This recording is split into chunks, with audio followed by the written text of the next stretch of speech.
Please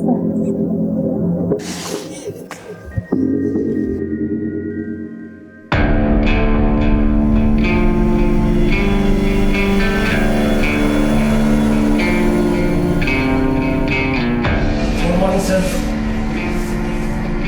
कमीना, हर वक्त आग लगी रहती है।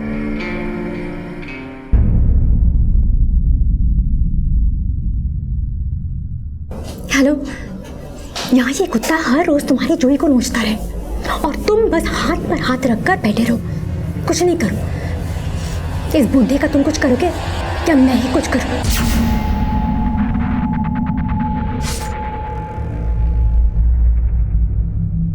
May I come in, sir? अरे रीमा, आओ आओ हाँ, बैठो। Thank you, sir. तो कुछ काम की बात कर लेते हैं। आई मीन टारगेट फिक्स कर लेते हैं। Okay, sir. ये है तुम्हारा टारगेट। क्यों, कम है? बताओ, बढ़ा दें? भाई तरक्की करनी है, ऊपर जाना है तो परफॉर्मेंस तो देनी होगी।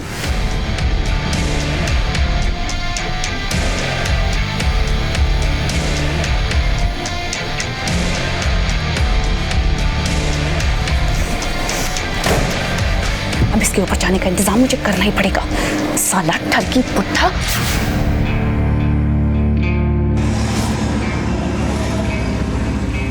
प्लीज स्टॉप इट सर, अब शादीशुदा हूँ मैं। ये तो बड़ी अच्छी बात है।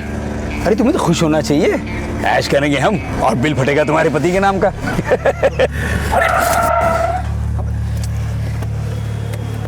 अरे कहाँ जा रही है तुम? मेरे पति को अगर पता चला ना तो वो खून कर देगा तुम्हारा। सर, ये क्या कर रहे हैं आप? मसाज, अपनी कंपनी का नया मसाज वाला है ना, ट्राई कर रहा हूँ। कैसा लग रहा है पायल? अच्छा लग रहा है? मजा आ रहा है ना? सर, हम ऑफिस में। तो क्या हो गया? मेरा ऑफिस है, मेरा के बिना कोई नहीं आएगा यहाँ। Good morning ma'am. Good morning Julie. Sir अंदर है? Yes ma'am. Good morning madam ji. Madam ji, आप बताई होती तो आपको लेने नीचे आ जाते।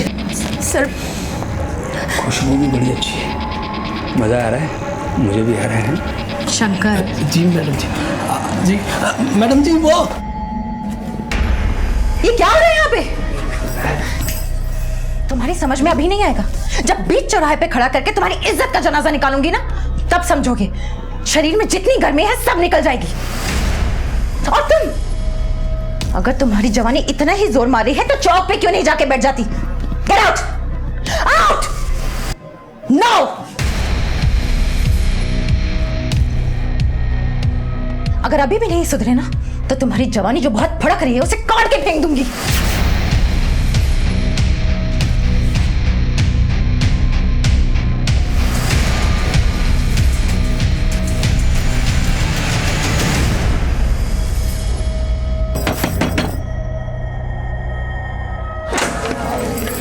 आ गए दीदी आप, कैसे हो आप? दीदी कैसा रहा आज का दिन? ठीक था। आ गई पायल?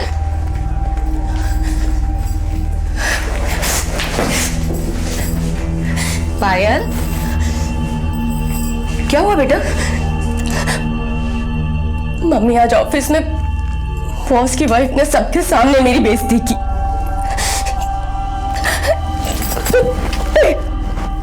चुप हो जा बेटा, चुप हो जा। ऐसा है तो छोड़ दे नौकरी, दूसरी नौकरी ढूंढ ले।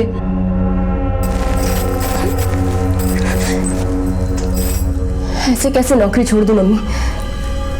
दूसरी नौकरी मिलना इतना आसान नहीं है। और कौन सी कंपनी मुझे इतनी अच्छी सैलरी पे नौकरी देगी? कौन सी मुझे इतनी अच्छी अंग्रेजी आती है या कोई मैनेजमेंट कोर्स किया है जो किसी कंपनी में मैनेजर बनने के सपने देखूं? और मम्मी, अगर मैंने नौकरी छोड़ दी तो दोनों छोटी बहनों की पढ़ाई का क्या होगा? घर के खर्चे कैसे चलेंगे? और तुम ही बताओ मम्मी, कौन सी कंपनी का बॉस ऐसी हरकतें नहीं करता?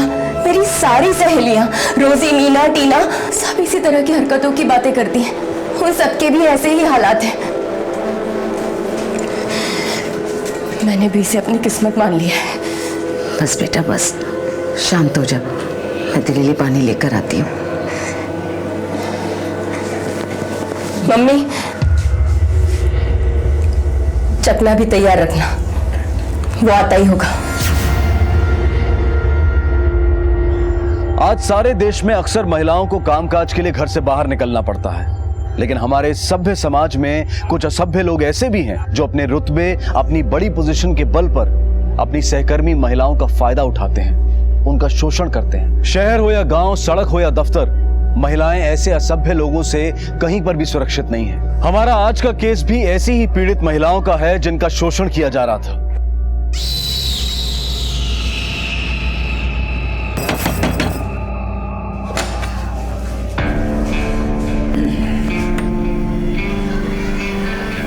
पायल, तेरे सर आए हैं। कैसी है तू? हैं? खेलो खेलो, शाबाश खेलो।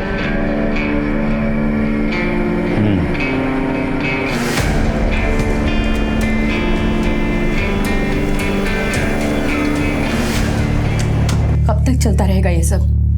जब तक हमें आनंद आता रहेगा तब तक। आज पूरे ऑफिस के सामने आपकी बीवी ने मेरी कितनी बेइज्जती की है। बैठो बैठो यार। अरे वो पागल औरत है, उसकी बातों को सीरियसली क्यों लेती हो? अच्छा चलो, उसकी इस बेहुदा हरकत के लिए मैं तुमसे माफी मांगता हूँ, ओके? अरे यार, उस औरत के चक्कर में तुम हमारी शाम क्यों खराब कर रही हो? अच्छा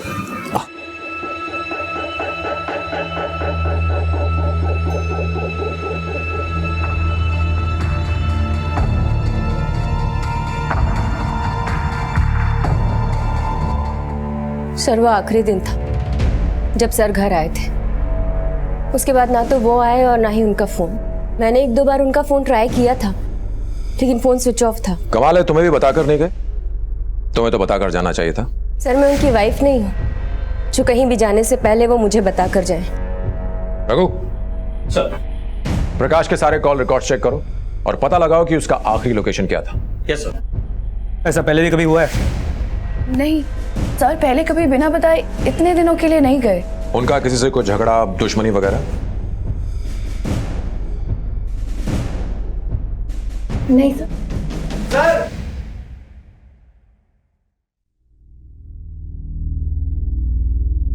सर, ये कुछ अश्लील किताबें, ड्रॉर से ये ब्लू फिल्म के सीडीज और ये कुछ कॉन्डम्स मिले हैं सर। ऑफिस में कॉन्डम्स? सर, डेस्क से कॉन्डम मिले हैं।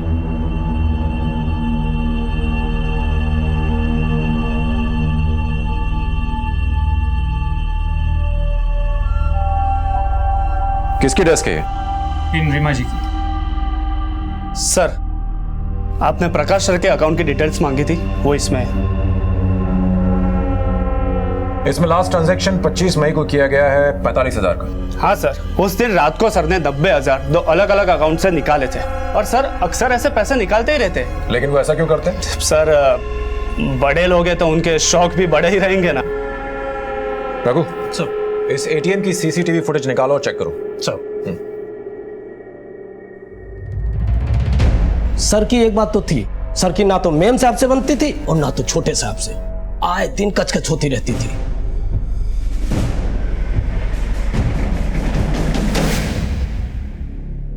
तो आपने अपने पति को धमकी दी थी? धमकी नहीं, उसे तो। उदय, तुम चुप रहो। पति के नाम पे कलंक थे वो, दुनिया भर में मुंह मारते फिरते थे। उन्होंने घर को कभी घर समझा ही नहीं, बीवी के रहते दूसरी औरतों के पीछे भागते रहे। तो क्या आरती उतारती उनकी? मैं तो चाहता हूँ कभी वो वापस ही ना आए, मुक्ति मिले हमें। तो फिर मिसिंग कंप्लेंट क्यों लिखाई? इन्हें पूछिए, इन्होंने लिखवाई है।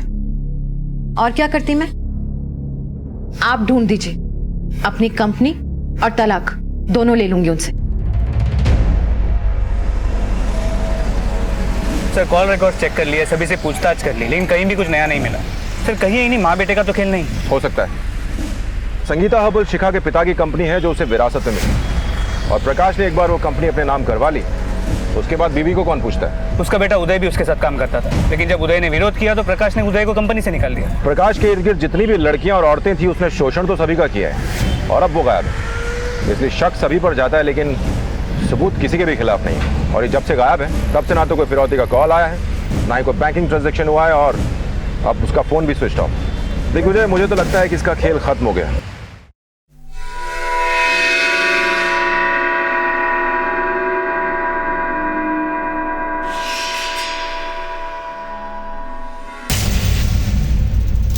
अरे ये तो किसी आदमी का कान है।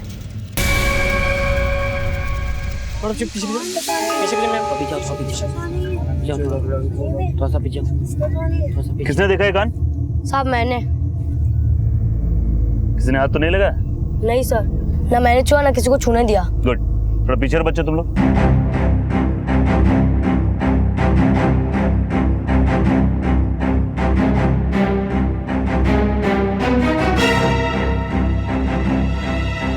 आइए सर, देखिए ये है।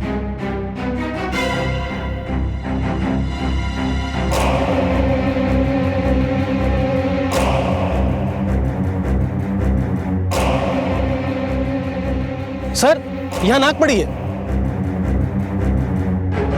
सर यहाँ पर एक लाश पड़ी हुई है। नाक और कान कटे हुए हैं, लिंग भी कटा हुआ है।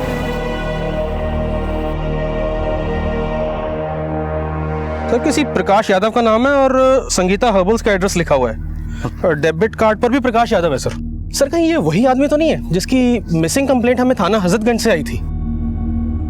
Hello, inspector Ravi. मैं इंस्पेक्टर मोहन कुमार बोल रहा हूँ, बछरामा थाने से। हमें एक डेड बॉडी मिली है प्रकाश यादव नाम की, जिसकी कंडीशन बहुत खराब है। इसे देखकर लगता है इसे बहुत बुरी तरह से मारा गया है। प्रकाश यादव की लाश का कटे हुए लिंग के साथ मिलना साफ लगता है किसी ने बदला लिया है, अपनी भड़ास निकाली। हो ना हो इस कत्ल के पीछे वजह सेक्स है। तुम एक काम करो, प्रकाश यादव जिन जिन लड़कियों से रेगुलर टच में था उनसे बात करो। सर मैंने प्रकाश यादव के डेबिट कार्ड रिकॉर्ड चेक किए। हमें यह पता चला है कि कत्ल की रात उसने एमजे वाइन शॉप से शराब खरीदी थी। ये देखिए सर।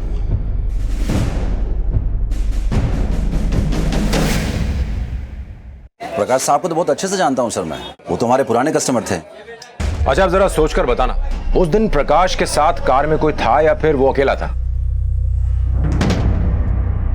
ले लीजिए। चल रमेश, चलता हूँ। ठीक है प्रकाश भाई।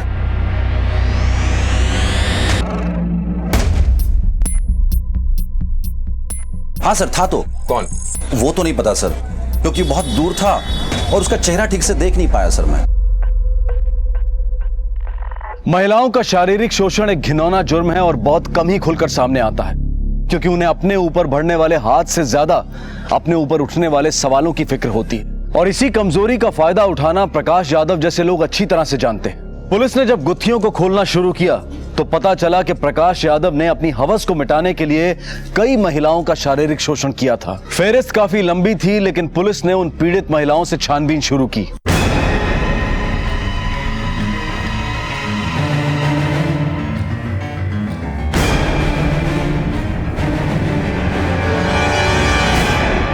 रीमा, तुम 25 मई की रात को कहां पर थी? 25 मई की रात को मैं एक पार्टी में गई थी। लेकिन आप ये सब मुझसे क्यों पूछ रहे हैं? कहीं आपको ऐसा तो नहीं लगता कि मैंने उसे मारा है? हो भी सकता है। देखिए सर, मैंने प्रकाश यादव का मर्डर नहीं किया है। हाँ, मैं उसे मारना जरूर चाहती थी, मगर कभी हिम्मत नहीं जुटा पाई। तुम उसे मारना चाहती थी? क्यों? मैं क्या, आप जाके किसी भी लड़की से पूछिए, उसका जवाब यही होगा। मेरी जगह कोई और भी लड़की होगी तो वो यही कहेगी। यूज करके फेंक दिया उस आदमी ने मुझे। शुरू शुरू में बहुत तारीफ करता था मेरी, मुझे लगा मेरे काम से खुश है, मगर नहीं, बात कुछ और थी। एक बार वो मुझे बाहर एक कॉन्फ्रेंस में लेकर गया। कॉन्फ्रेंस के बाद हम होटल के बार में बैठे थे।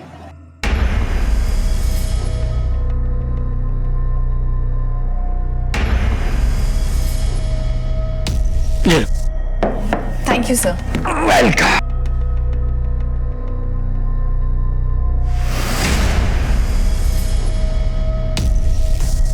जूस पीते ही मेरा सर चकराने लगा, अजीब सा लगने लगा। रीमा, क्या हुआ? सर बहुत चक्कर आ रहे हैं। अच्छा, ठीक हो ना तुम? हाँ, तुम रेस्ट करो थोड़ा। आ जाओ, कम उठो, आ जाओ। मुझे छोड़ने के बहाने वो मुझे होटल के कमरे में ले गया। मैं बेहोश बिस्तर पर पड़ी थी और मौके का फायदा उठाकर उसने मेरे साथ रेप किया। सिर्फ इतना ही नहीं, उसने मेरी न्यूड वीडियो भी बनाई।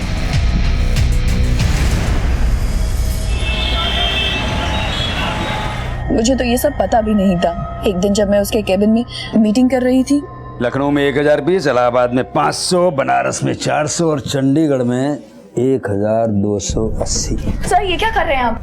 क्या कर रहा हूँ मैं ऐसी वैसी लड़की नहीं हूँ सर। तो मैंने कब कहा कि तुम ऐसी वैसी लड़की हो? तुम तो बहुत अलग किस्म की लड़की हो। हाँ? देखो ये देखो, ये देखो, इसमें कितनी अलग लग रही हो।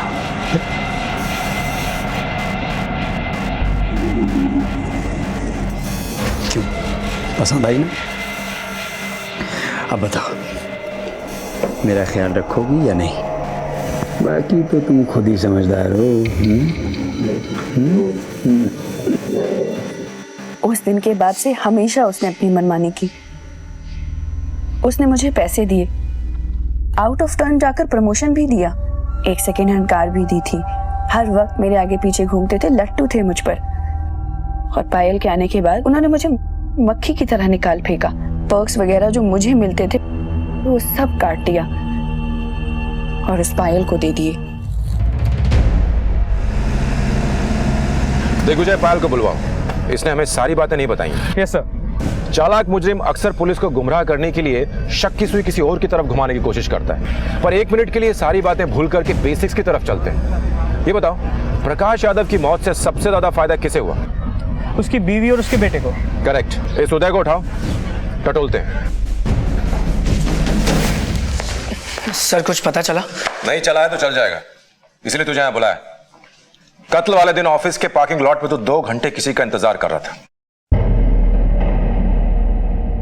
और जैसे तेरे बाप की गाड़ी निकली तो उसके पीछे हो लियो।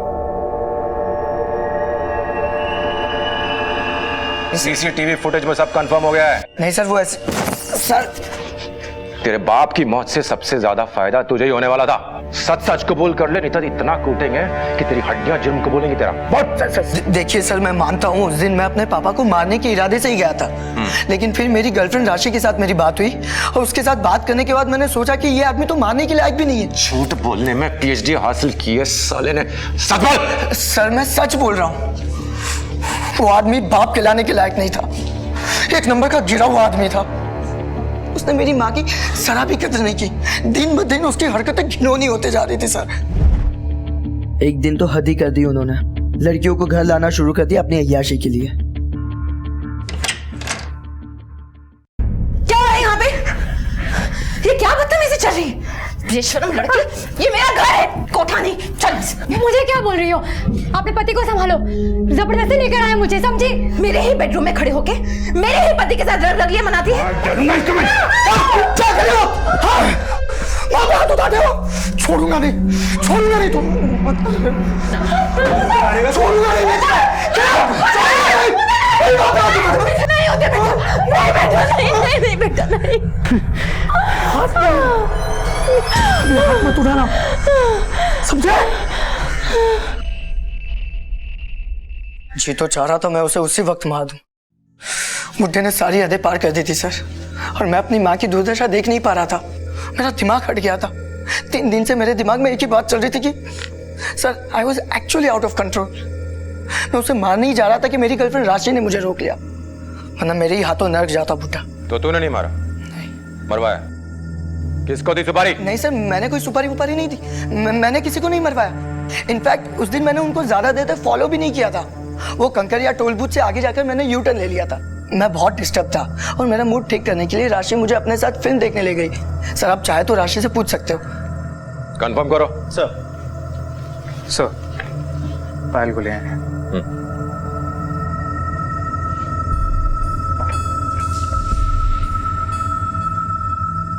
पायल, मुझे एक बात समझ में नहीं आ रही कि तुम प्रकाश की मौत के बाद खुश हो या दुखी? दुखी हूँ सर। लेकिन दुख तो तुम्हारे चेहरे पर नजर नहीं आ रहा। अच्छा ये बताओ कि तुम दोनों के बीच ये सब कैसे शुरू हुआ? सर जब मैंने ये जॉब ज्वाइन किया मैं बहुत खुश थी। प्रकाश सर से मिलने के बाद ऐसा लगा कि वो बहुत अच्छे इंसान हैं। वो मेरी हर चीज से खुश थे, मेरे काम की बहुत तारीफ करते थे। कंपनी ज्वाइन करने के बाद ऐसा लगा कि लाइफ में जितनी भी प्रॉब्लम्स है सब आसानी से सॉल्व हो जाएंगी, पर ऐसा कुछ भी नहीं था सर। प्रकाश सर भेड़ की खाल में भेड़िया थे। एक दिन मुझे एक पार्टी में लेकर गए, मेरी कोल्ड ड्रिंक में कुछ मिला दिया उन्होंने, मैं बेहोश हो गई और जब होश में आई तो उन्होंने मेरी एक वीडियो बना ली थी। तो तुमने पुलिस कंप्लेंट क्यों नहीं की उस वक्त? कैसी कंप्लेंट सर, एक बहुत छोटी सी जगह से हूँ मैं, मिडिल क्लास फैमिली से। प्रकाश जैसे लोगों के सामने हम लोग कैसे टिक पाते? पापा नहीं है हमारे, 2 छोटी बहनें हैं, मम्मी है, उन सबकी जिम्मेदारी, घर का सब ध्यान रखना, सब कुछ मैं ही करती हूँ। डर गई थी अगर मुझे कुछ हो गया तो उनको कौन संभालेगा। सर मजबूरी थी, इसलिए झुकती चली गई। और जब पानी सर से ऊपर चला गया तो तुमने फैसला किया कि उसे रास्ते से हटा दिया जाए? नहीं सर, ऐसा कुछ भी नहीं है, आप गलत समझ रहे हैं। तो फिर सही क्या है?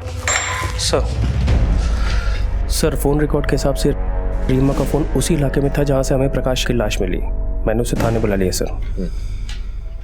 कहीं तुमने रीमा के साथ मिलकर कोई चक्कर तो नहीं चलाया? नहीं सर, जब से हम सर के करीब हुए थे तब से रीमा हमारे नाम से भी नफरत करती थी। ये रीमा के प्रकाश के साथ कैसे संबंध है? सब पहले तो सब कुछ ठीक था, बाद में सब गड़बड़ा गया। इसमें रीमा की कोई गलती नहीं थी, वो तो ये जॉब छोड़कर जाना चाहती थी, लेकिन सर नहीं चाहते थे कि वो जॉब छोड़कर जाए। बुड्ढे ने तुम्हारे पर्स काटे तो तुमने उसका लिंक काट दिया? नहीं सर, ये सब झूठ है। तुम्हारे कॉल रिकॉर्ड से साफ पता चलता है कि 25 मई की रात तुम उसी इलाके में थी जहां प्रकाश की लाश मिली। 25 मई की रात को मैं एक पार्टी में गई थी, मैं आपसे पहले भी कह चुकी हूँ।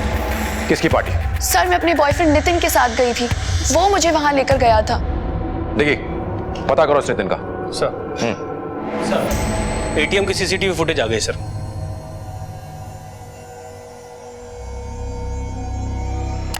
कौन है ये और ये यहाँ क्या कर रहा है? इसने पैसे तो निकाले नहीं? नहीं सर। ये तो देवेंद्र है। तुम जानते हो उसे? हाँ सर, हमारे प्रोडक्ट्स का डिस्ट्रीब्यूशन करता है। कहाँ मिलेगा? सर वो तो पता नहीं। इसका नंबर और एड्रेस दो। सर मुझे ऐसे लग रहा है कि इस मर्डर के पीछे वजह कुछ और है और हमें गुमराह करने के लिए उस आदमी का लिंक काट दिया गया था ताकि हमें ऐसे लगे कि इसके पीछे कोई लड़की हो। सर वरना एक अकेली लड़की किसी आदमी को इतनी बेरहमी से कैसे मार सकती है? पॉइंट है, बस ये देवेंद्र एक बार सही खांचे में फिट हो जाए फिर दूध का दूध और पानी का पानी हो जाएगा।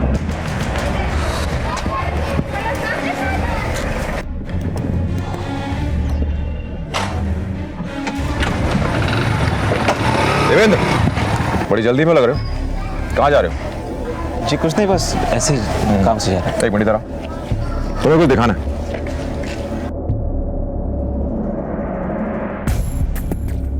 तुम उस दिन वहां क्या कर रहे थे? जी बस पैसे निकालने गया था। प्रकाश यादव जहां से पैसा निकालता तुम भी वहीं से निकालते हो?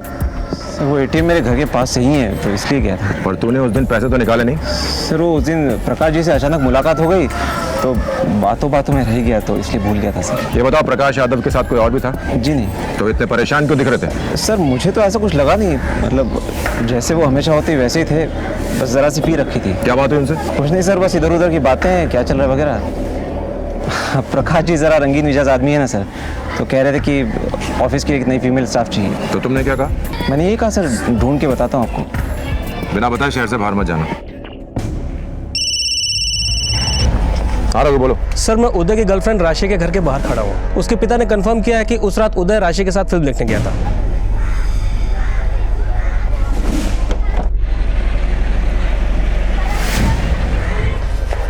सर रीमा के बॉयफ्रेंड नितिन गोठाला है, आपके कैबिन में बैठा है।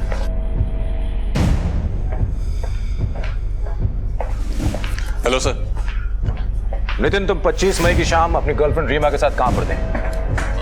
मैं और रीमा उस दिन सर हमारे एक दोस्त के घर में पार्टी थी, बस वहीं गए थे। लेकिन सर आप ये सब क्यों पूछ रहे हैं? सवाल नहीं, दोस्त का नाम? सर साकेत वर्मा। इस दोस्त का नाम और एड्रेस लो और पता करो, और उस पार्टी में कुछ और लोग भी आएंगे जो इसको जानते हो, उनसे भी चेक करो। जी, नंबर 2। लखनऊ के प्रकाश यादव की लिंक काटकर की गई हत्या पुलिस के लिए भूल भुलैया बनी हुई थी। पुलिस ने रीमा, पायल, उदय सबसे पूछताछ की, लेकिन किसी के खिलाफ उन्हें कोई ठोस सबूत नहीं मिल पा रहा था। इनफैक्ट पुलिस को इस केस का सिरा नहीं मिल पा रहा था। इस केस में अब तक जो एक चीज मिसिंग थी वो थी प्रकाश यादव की कार। जो अब तक पुलिस को नहीं मिली थी, लेकिन पुलिस उसे ढूंढने की पूरी कोशिश कर रही थी। उस दिन अगर प्रकाश के साथ कोई था तो उसे उस एटीएम पर भी होना चाहिए था, क्योंकि शराब खरीदने के लगभग आधे घंटे बाद ही प्रकाश ने 90,000 रुपए निकाले थे। पर देवेंद्र ने हमें बताया कि उस दिन प्रकाश के साथ वहां कोई नहीं था। वही तो मुझे लग रहा है ये देवेंद्र झूठ बोल रहा है। तुम एक काम करो, प्रकाश के गायब होने से लेके अब तक के यानी पिछले 7 दिनों के बैंक रिकॉर्ड्स और कॉल रिकॉर्ड्स निकालो इस देवेंद्र के। सर, देवेंद्र के इस बैंक स्टेटमेंट के मुताबिक उसने पिछले 7 दिनों में कोई अमाउंट नहीं निकाली है। देखो जी, लोग एटीएम इसलिए जाते हैं क्योंकि उन्हें पैसों की जरूरत होती है, और देवेंद्र भी उस दिन पैसे निकालने के लिए गया। चलो माना उस दिन वो भूल गया, लेकिन अगली 7 दिनों तक उसे पैसों की जरूरत नहीं पड़ी। बड़ी अजीब सी बात है। सर, क्या ये हो सकता है कि उसी ने प्रकाश को मारकर उसके सारे पैसे चुरा लिए हों? हो सकता है। उसके कॉल रिकॉर्ड चेक करो, पता करो। सर, मर्डर के वक्त देवेंद्र उस इलाके में नहीं था, पर हाँ, उस दिन प्रकाश की बात देवेंद्र से जरूर हुई थी। और एक बात सर, देवेंद्र का फोन मर्डर के वक्त स्विच ऑफ था सर।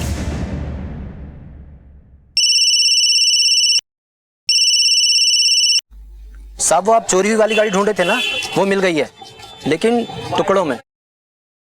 गाड़ी भी टुकड़ों में और मालिक भी। सलाम साहब। आई साहब। अरे राजू भाई, हाँ, ये साहब आए हैं। सलाम साहब। सलाम साहब। वो साहब को गाड़ी के पास दिखाओ। हाँ, आइए साहब, आइए। ये वो इंजन साहब। नंबर बताओ। नंबर साहब ये रहा, एक सेकंड, ये रहा साहब, 31E44215। यही है।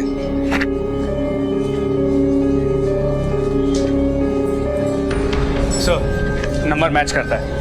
इंजन प्रकाश की कार की है। ये कार तुम्हें किसने भेजी? ये साहब माखनलाल तिवारी और बेरी प्रसाद सर, आजाद नगर साहब, इन लोगों ने बेचा था साहब।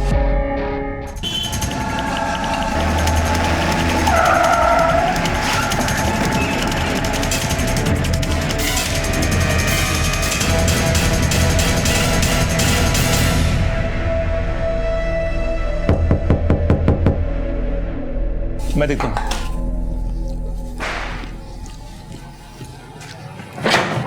पुलिस सब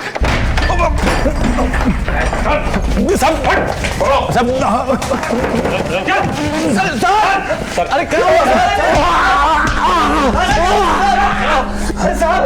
साहब बताइए ना साहब। तुम दोनों ने प्रकाश यादव की कार कहां से चुराई? वो 2 दिन से एक ही जगह पे खड़ी थी साहब, तो हमने उसे उठाकर बेच दिया, उसके बॉडी पार्ट बेच दिए बस। तू बता सर, कहां से तेरी गाड़ी? वो रास्ते में खड़ी मिली थी सर, और हमने उठाकर उसके पुर्जे पुर्जे बेच दिया सर। हम सच बोल रहे सर। आज तक हमको गाड़ी खड़ी नहीं मिली, तुम दोनों को मिल गई।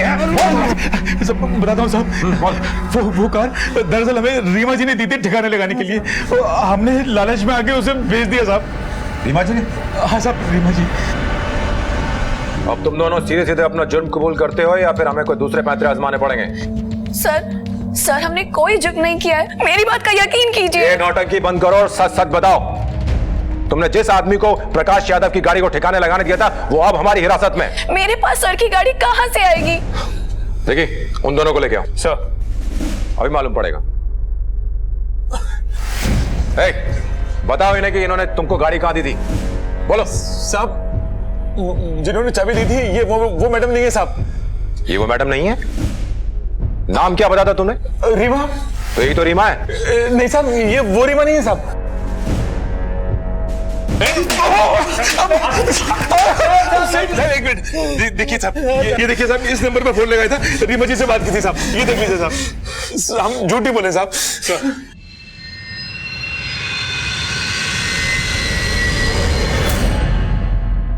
रीमा का नाम आने के बाद पुलिस को लगा कि एक केस सॉल्व हो गया है, लेकिन कहानी ने फिर से एक नया मोड़ ले लिया था। अब पुलिस की सारी उम्मीदें टिकी थी एक मोबाइल फोन नंबर पर। सर, ये नंबर स्विच ऑफ है। सर, मैंने बेनी प्रसाद और माखनलाल के फोन रिकॉर्ड चेक किए। ये दोनों की सेल फोन लोकेशन उस जगह पे थी जहां हमें प्रकाश की बॉडी मिली। लेकिन इससे ये बात तो साबित नहीं होती ना कि इस मर्डर में इन दोनों का हाथ है। लेकिन सर, उस दिन इन दोनों के नंबर इस नंबर से कांस्टेंट टच में थे। मुझे डाउट हुआ तो मैंने देवेंद्र का डेटा भी टैली किया, वो भी इसी नंबर से रेगुलर टच में था। सर, पता करो कि ये नंबर किसका है। सर,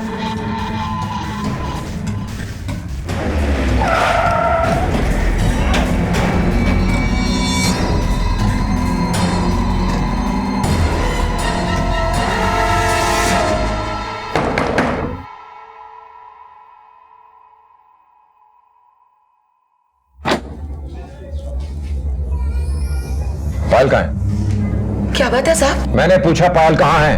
वो तो गई। कहाँ गई? कानपुर गई है, उसे नई जॉब मिल गई है। पर आप ये क्यों पूछ रहे हैं? घर की तलाशी लो। घर में ऐसे कैसे आ सकते हैं आप लोग? सुनिए, ये लोग घर में। मम्मा, नहीं कुछ नहीं होगा, तुम लोग डरो नहीं, मैं देखती हूँ।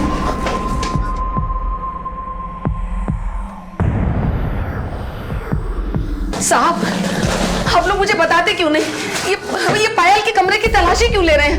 क्या चाहिए आप लोगों को?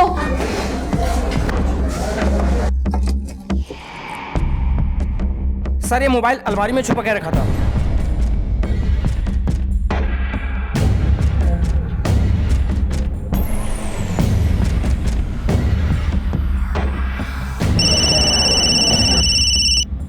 ये तो वही नंबर है जिसकी हमें तलाश है।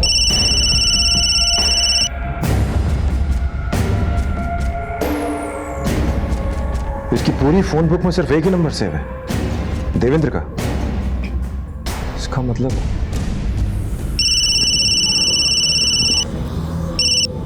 हाँ देख विजय। सर, ये देवेंद्र गायब है, उसके घर वालों को भी नहीं पता कि वो कहाँ है। उसका फोन ट्रैक करो, देवेंद्र को पकड़ना बहुत जरूरी है। पायल भी उसी के साथ होगी। जी सर। आप देवेंद्र को जानती हैं? पायल उसे कहाँ मिली? ऑफिस में। वो नौकरी के लिए आया था, बड़ा ही नर्वस था। पायल उसे मिली तो पायल ने उसका हौसला बढ़ाया। उसके बाद दोनों मिलने लगे और जल्दी ही एक दूसरे को चाहने लगे। लड़का अच्छा था, घर आता, घंटों बातें करता, सबको हंसाता। मुझे लगा चलो पायल की जिंदगी तो अच्छी हो जाएगी, उस बुढ़े से छुटकारा तो मिल जाएगा। पर एक दिन ये क्या कर रहे हैं यहाँ पे? मेरा दोस्त है। दोस्त है तो घर से बाहर रखा करो इसे। चल निकल यहाँ से, चल। मेरे टुकड़ों पे पड़ के मुझसे दगाबाजी। खबरदार, आइंदा यहाँ पे दिखाई दिया तो चल निकल। गप सर, लेकिन चल चल यहाँ से। इसे यहाँ मत बुलाया करो। हैं? चलो आ जाओ आ जाओ।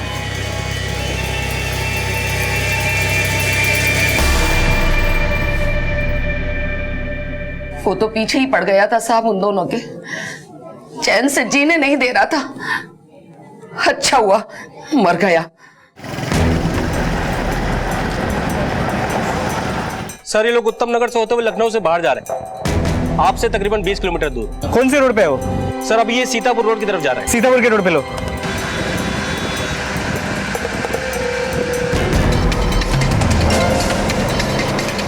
आगे से आप राइट ले लीजिए सर। यहाँ पे राइट लो, यहाँ पे राइट लो।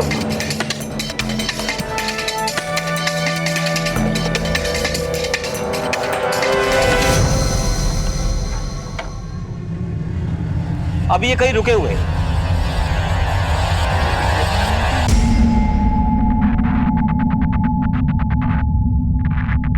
सर, आप पास तक पहुंच गए। लगता है वही है, लगता है वही है। चलो चलो जल्दी लो, जल्दी आगे लो।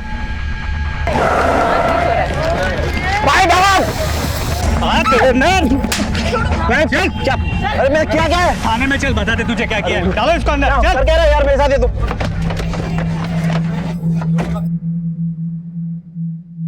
पायल, हम सब जानते हैं तुम्हारे देवेंद्र और प्रकाश यादव के मर्डर के बीच में क्या कनेक्शन है।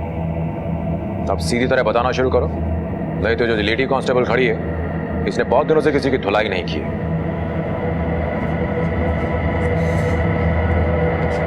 सर, मैंने जब देवेंद्र को अपने और प्रकाश यादव के रिलेशन के बारे में बताया तो वो बहुत गुस्से में था। उस आदमी को जिंदा रहने का कोई अधिकार नहीं था। उसने पायल का वीडियो बना के रखा था और आए दिन उसके साथ बलात्कार करता था। परेशान हो चुकी थी पायल उससे, इसलिए मैंने फैसला किया कि पायल को उस आदमी से मुक्ति दिलाऊंगा। सर, प्रकाश यादव हमेशा मेरा फ़ोन चेक किया करता था, इसलिए देवेंद्र ने मुझे एक नया फ़ोन और एक नया नंबर लाकर दिया था। प्रकाश यादव की जानकारी के बिना देवेंद्र और मैं एक दूसरे से उसी नंबर पर बात करते थे। मर्डर वाले दिन मैंने प्रकाश को फ़ोन करके उससे माफ़ी मांगी और अपने अंकल के साथ डील करने की ऑफ़र भी थी, जिसमें कि लड़की और पैसे दोनों ही थे। लड़की और पैसे प्रकाश की कमज़ोरी थे, इसलिए वो मना नहीं कर पाया। ये लीजिए। चल रमेश, चलता हूँ। ठीक है प्रकाश भाई।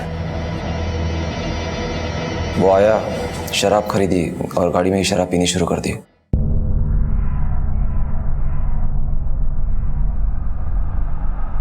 फिर मैंने उसे बताया कि मेरे अंकल एक बार में हमारा इंतज़ार कर रहे हैं। रास्ते में उसने एटीएम से कुछ पैसे निकाले और बाद में गाड़ी बाहर की तरफ मोड़ दी।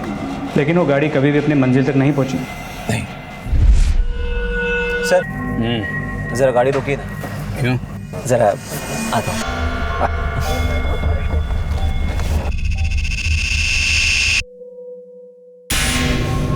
मैं भी आता हूँ।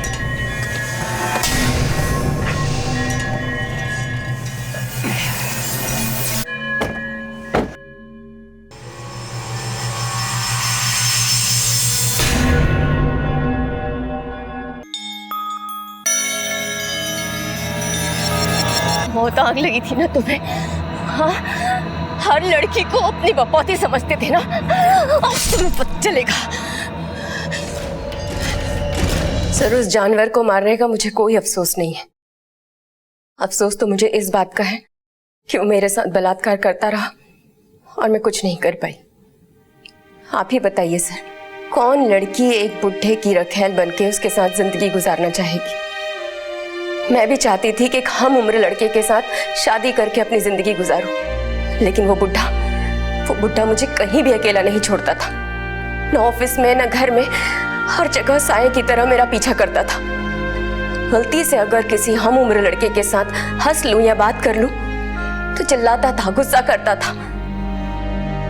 वो मुझे जीने नहीं दे रहा था सर। प्यार में शारीरिक संबंध का होना अलग बात है सर, लेकिन बलात्कार। पायल, तुम्हारे साथ जो हुआ उसका मुझे अफसोस है, पर जो कुछ तुमने किया उसने तुम्हें भी कानून का मुजरिम बना दिया। कानून अपने हाथों में लेने से अच्छा यह होता कि तुम पुलिस से मदद लेती। शेखर बोल रहा। अच्छा सुनो, 4 बजे चारबाग स्टेशन के पास मिलो। काम आज हो जाएगा ना शेखर? हाँ पूजा, काम हो जाएगा।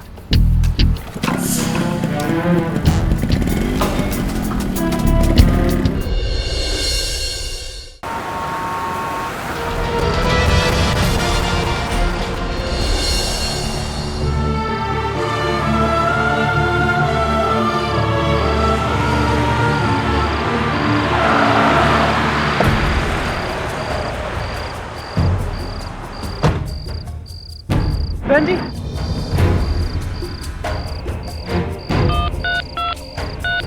पूजा एक लड़के के साथ नौकरी की तलाश में निकली थी और रात 11 बजे लखनऊ कानपुर हाईवे पर बुरी हालत में पाई गई। लेकिन उसकी ये हालत हुई कैसे? कौन थी पूजा और कौन था शेखर? और आखिर पूजा के साथ हुआ क्या था?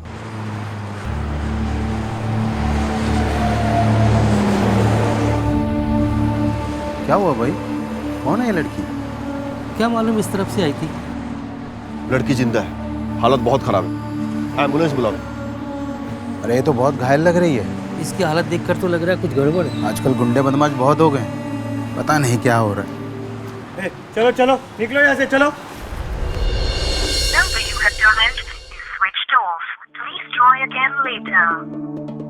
शेखर कहाँ रह गया? कुछ बता के नहीं गया क्या? माँ जी, तब से लगा रही हूँ, फोन में स्विच ऑफ आ रहा है, बहुत घबराहट हो रही है। आपके द्वारा डायल किया हुआ नंबर अभी बंद है। समझ में नहीं आ रहा, इतना देरी तो कभी नहीं करते।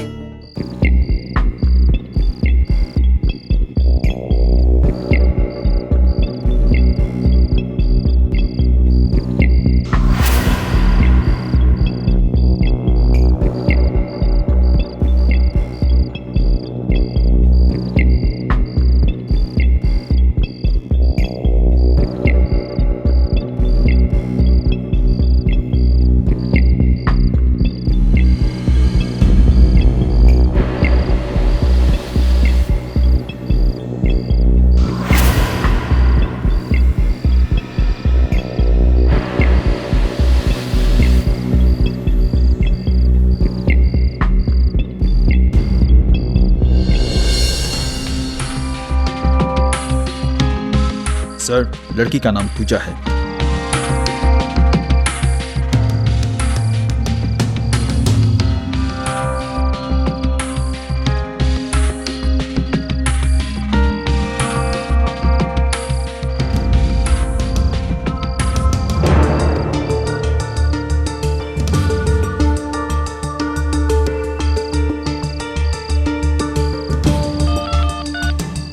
हेलो, आप पूजा की माँ बोल रही हैं?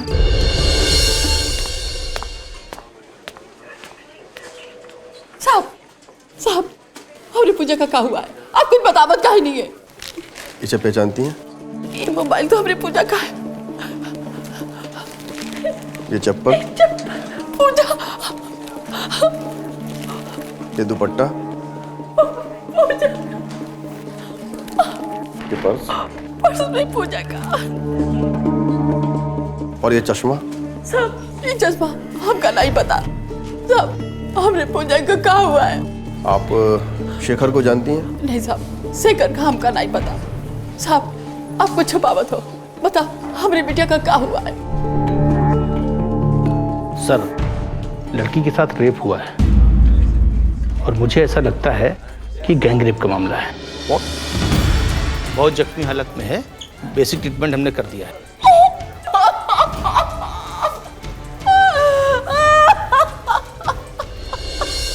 पूजा को अभी तक होश नहीं आया है। एक काम करो, घटनास्थल से जो भी चीजें बरामद हुई हैं सबकी अच्छे से जांच करवाओ। सर। और पूजा के फोन पे अंतिम कॉल किसी शेखर का आया था। इस शेखर का कच्चा चिट्ठा निकलवाओ टेलीकॉम ऑपरेटर से। सर। और वो जो सेडेटिव मिली है, पता लगा कौन से मेडिकल स्टोर से खरीदी गई है। सर, पेशेंट को होश आ गया है। डॉक्टर साहब, बयान लेना बहुत जरूरी है। प्लीज ले लीजिए। पूजा, आपके साथ ये सब किसने किया? शेखर ने। शेखर? हाँ, आगे बोलिए। शेखर ने। देखिए, पेशेंट की हालत खराब हो रही है, आप लोग प्लीज बाहर जाइए। Nurse, injection.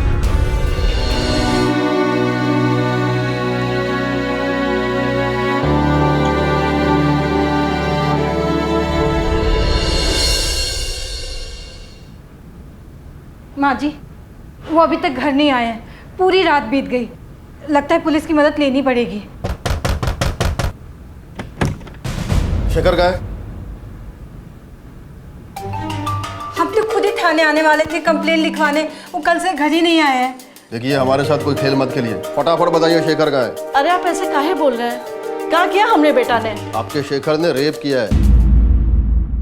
आप लोगों को कोई गलतफहमी हुई है इंस्पेक्टर साहब, वो ये सब नहीं कर सकते। हमें कोई गलतफहमी नहीं हुई मैडम।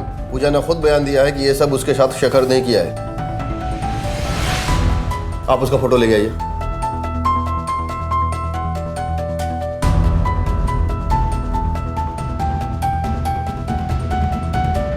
आप पूजा को जानती हैं? पूजा? ये दवाई यहाँ से खरीदी गई थी, किसने बेची थी?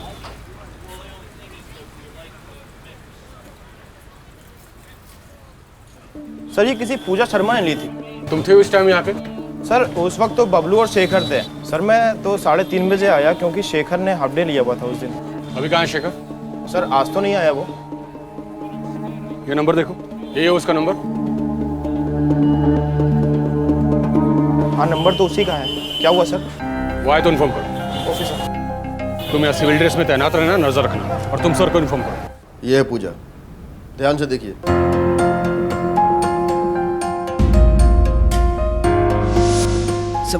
संभाल के आराम से।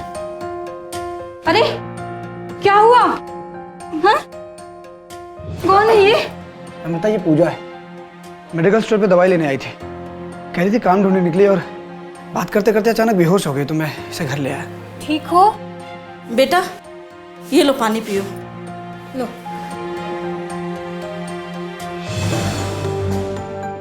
क्या हुआ बिटिया? इतनी परेशान काहे दिख रही हो? सवेरे से काम की तलाश में घूम रहे हैं यहाँ से वहाँ, धूप में बिना कुछ खाए पिए। चक्कर सा आ गया हमको। अब आप ही बताइए इंस्पेक्टर साहब, जो लड़की खुद ही बेहोश होकर गिरी पड़ रही थी, उसकी मदद के लिए हमारे पति काम धाम छोड़कर को यहाँ लिया है। वो उसके साथ ऐसा कर सकते हैं? अगर उनके मन में कोनो खोट होता तो हमारे पास पूजा को लेकर काहे आते? हर पत्नी अपने पति के बारे में ऐसा ही सोचती है, लेकिन गुनहगार तो हमारे आपके बीच में से ही कोई निकल के आता है ना। ये आपके पति का है? हाँ, लेकिन इंस्पेक्टर साहब वो एक पारिवारिक आदमी है, वो कोनो गलत काम कर ही नहीं सकते। बस वो एक बार हमारे हाथ लग जाए, क्या सही है क्या गलत है सब पता चल जाएगा। आप केवल इतना बताइए, कल वो 3:30 बजे अपना शॉप से निकला बाइक पे, आपको बताया? नहीं। मतलब उसने आपसे ये बात छुपाई? क्या इसके पहले भी कभी उसने हाफ डे लिया है आपको बताया बिना? ऐसा तो कभी नहीं हुआ। हम खुद ही उनका फोन लगा रहे हैं संजय से, स्विच ऑफ बता रहा है। हम भी ट्राई कर रहे हैं, स्विच ऑफ है। अगर उसने कुछ किया ही नहीं है तो अंडरग्राउंड क्यों है? उसके बाइक का नंबर दीजिए। मुझे समझ में ये नहीं आ रहा है कि शेखर को जब पूजा के साथ ये कांड करना था तो उसने पूजा को अपने घर वालों से क्यों मिलवाया? कहीं ऐसा करके वो पूजा का भरोसा तो नहीं जीतना चाह रहा था? सर ये भी तो हो सकता है कि पहले उसने ऐसा ना सोचा हो, बाद में उसकी नीयत में खोट आ गई और उसने मौके का फायदा उठा लिया। ये भी हो सकता है। फिलहाल एक काम करो, एक सादे कपड़े में कांस्टेबल घर के बाहर तैनात करो, मुझे पल पल की खबर चाहिए। Yes sir.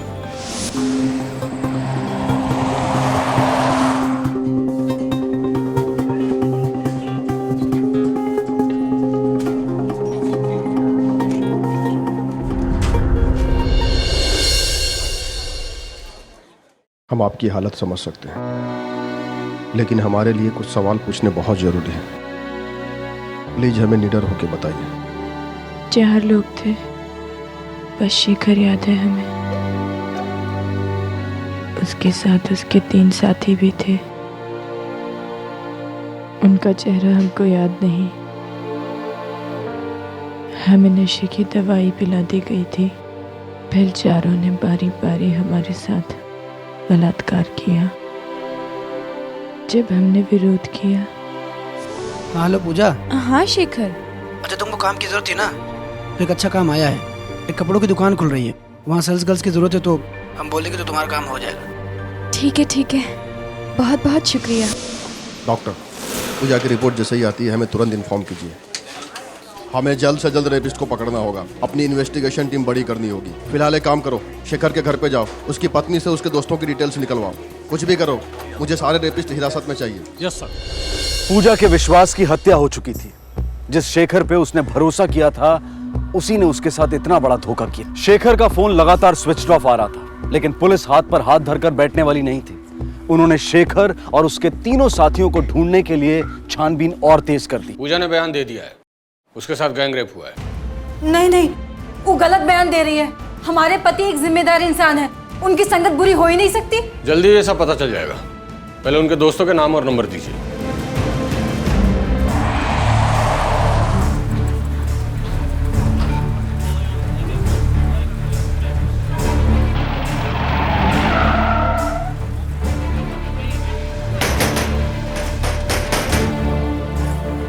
विजय।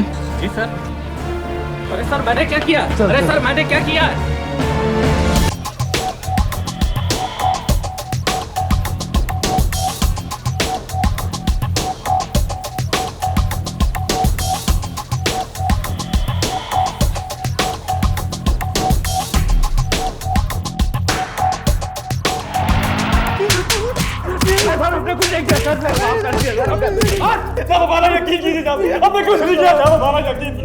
साहब हम सच कह रहे हैं, उस रात नहीं थे वहाँ। ऐसे नहीं बकोगे तुम लोग, सच गुलवाना आता है हमें।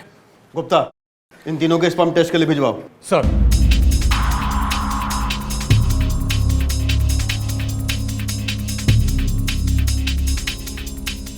ये फोटो गौर से देखो, इन दोनों को कभी देखा है? जी साहब देखा है, अभी कुछ दिन पहले यहाँ से लस्सी पी के गए। केवल ये दोनों थे कि इनके साथ इनके दोस्त भी थे? नहीं साहब, ये दोनों अकेले थे। पक्का? जी साहब। लगता है शेखर ने पूजा के लस्सी में ड्रग यहाँ मिलाया और उसके बाकी दोस्तों ने वहाँ वारदात की जगह पे उसको ज्वाइन किया।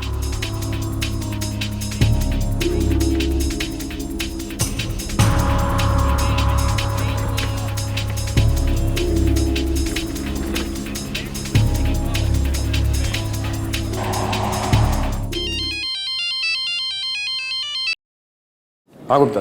लखनऊ रेलवे स्टेशन पर 2 मिनट के लिए उसका फोन ऑन हुआ। इसके पहले कि वो शहर छोड़ के भाग जाए, धार दबोचो उसको। सर तेज चलाओ।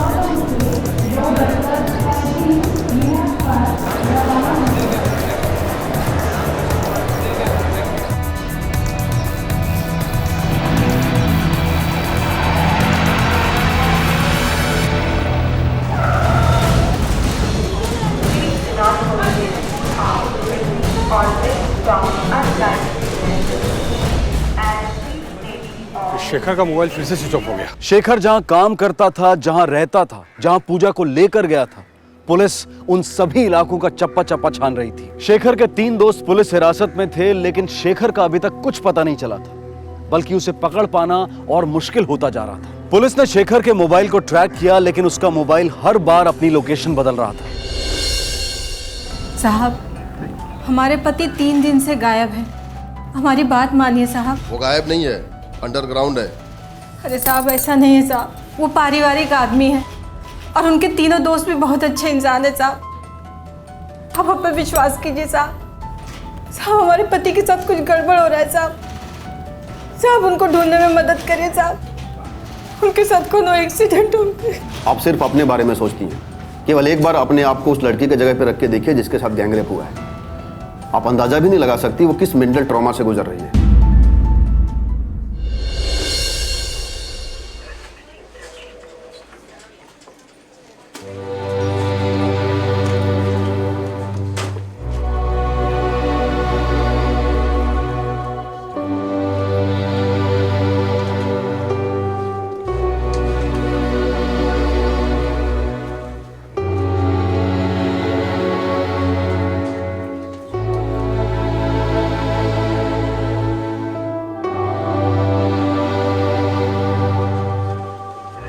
नमस्ते।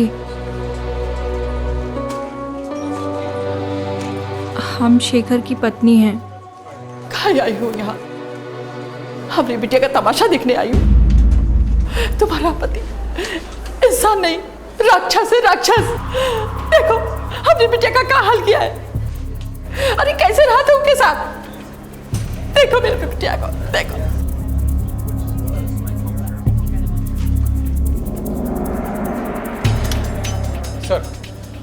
सर, फॉरेंसिक रिपोर्ट आ गई है।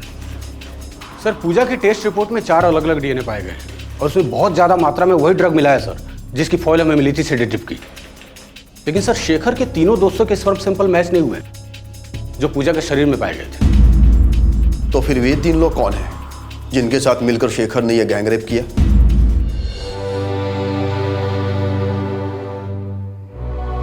अरे बहू, हम मानत हैं वो लड़की के साथ बहुत बुरा हुआ। शेखर को हम पैदा किए हैं, उसका स्वभाव जानत है।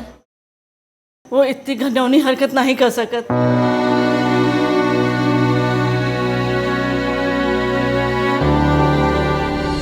पूजा की हालत देखकर नम्रता सदमे में थी और दूसरी तरफ पुलिस हैरान थी कि फॉरेंसिक रिपोर्ट में शेखर के तीनों दोस्तों का डीएनए मैच नहीं हुआ था। पुलिस की समझ में नहीं आ रहा था कि शेखर के ये 3 नए दोस्त आखिर हैं कौन। क्या वो वाकई किसी बुरी संगत में था? अजीब दुविधा थी। ना तो शेखर का कुछ पता चल रहा था और ना ही इस केस से जुड़ी कोई और कड़ी सामने आ रही थी। 3 दिन बीत गए और फिर अचानक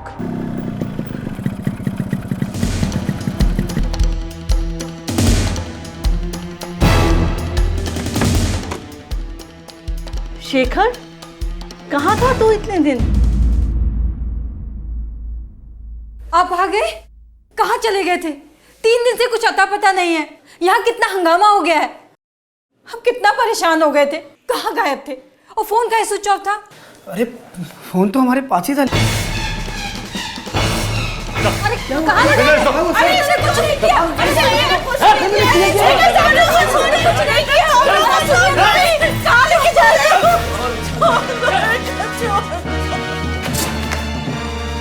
पूजा के साथ इस रेप कांड में तुम्हारे साथ तुम्हारे 3 और साथी शामिल हैं। तीनों का नाम चाहिए मुझे। सर, हमने कुछ नहीं किया, बात मानिए हमारी। देख, छुपा के कोई फायदा नहीं। पूजा हमें अपने बयान में सब कुछ बता चुकी है।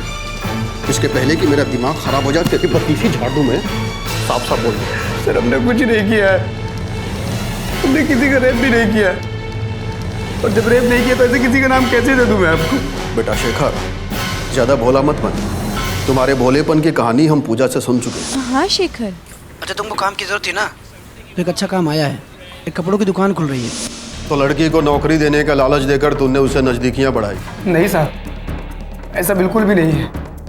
पहले फोन उसी ने किया था हमको। झूठ, बिल्कुल झूठ। पूजा तुम्हें फोन नहीं करती थी, बल्कि तुम पूजा को बार बार फोन करते थे। और उस दिन भी तूने ही पूजा को फोन किया था। अच्छा सुनो, 4 बजे चारबाग स्टेशन के पास मिलो। काम आज हो जाएगा ना शेखर? हाँ पूजा, काम हो जाएगा। हाँ साहब, मेरी बात हुई थी पूजा से उस दिन, लेकिन पूजा नहीं कहा था वो हमारे साथ आना चाहती है नौकरी के लिए। हम तो नौकरी ढूंढने जा रहे थे,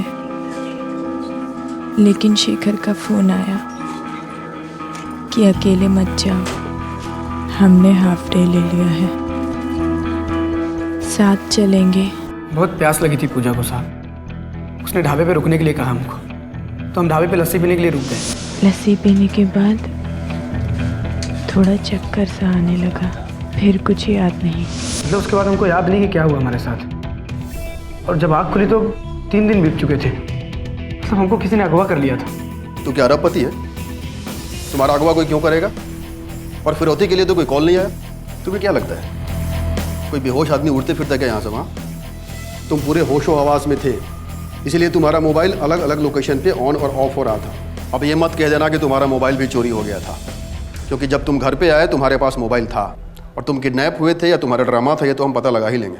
तुम्हारी जानकारी के लिए ये बता दूं कि तुमने और तुम्हारे साथियों ने रेप के पहले पूजा को जो ड्रग दिया था उसकी डिटेल हमें मेडिकल स्टोर से मिल चुकी है। साहब किस ड्रग्स की बात कर रहे हैं? हाँ ये सच है कि पूजा मेरे मेडिकल स्टोर पे दवा लेने आती थी, लेकिन वो डिप्रेशन की दवा लेने आती थी और उसके पास डॉक्टर की प्रिस्क्रिप्शन भी होती थी। झूठ, फिर एक झूठ। हमने पूजा की मेडिकल हिस्ट्री चेक की है और पूजा का खुद ये कहना है हमने कभी दवाइयाँ नहीं ली। सेडेटिव बोल रहे हैं ना आप?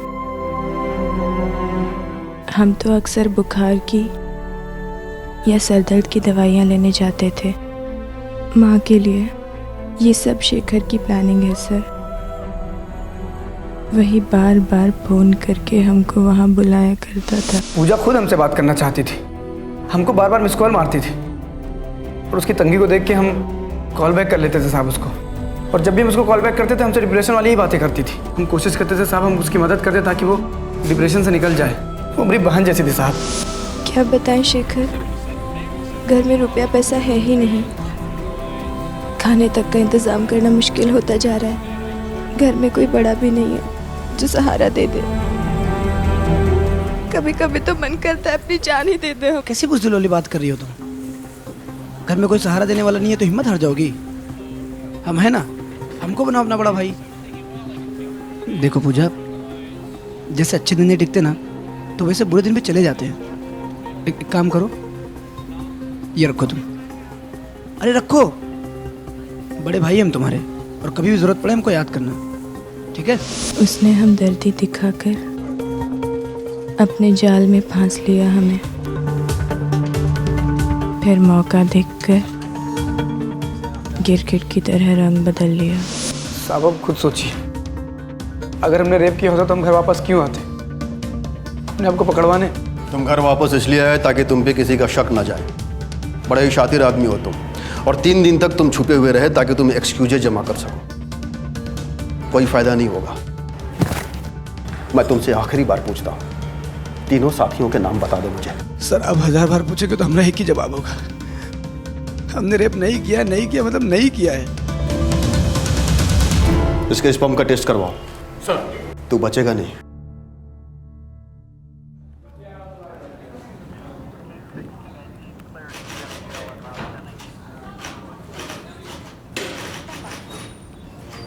ये क्या हो गया जी?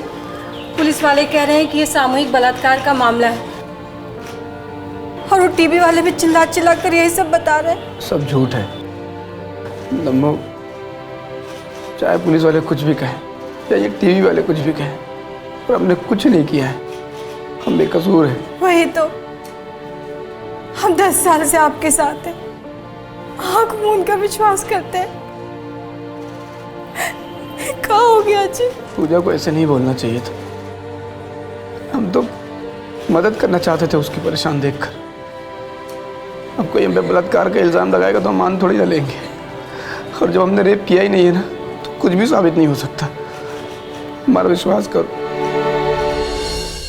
सर शेखर की रिपोर्ट आ गई। पूजा की बॉडी मिले सैंपल से शेखर का सैंपल मैच हो गया सर।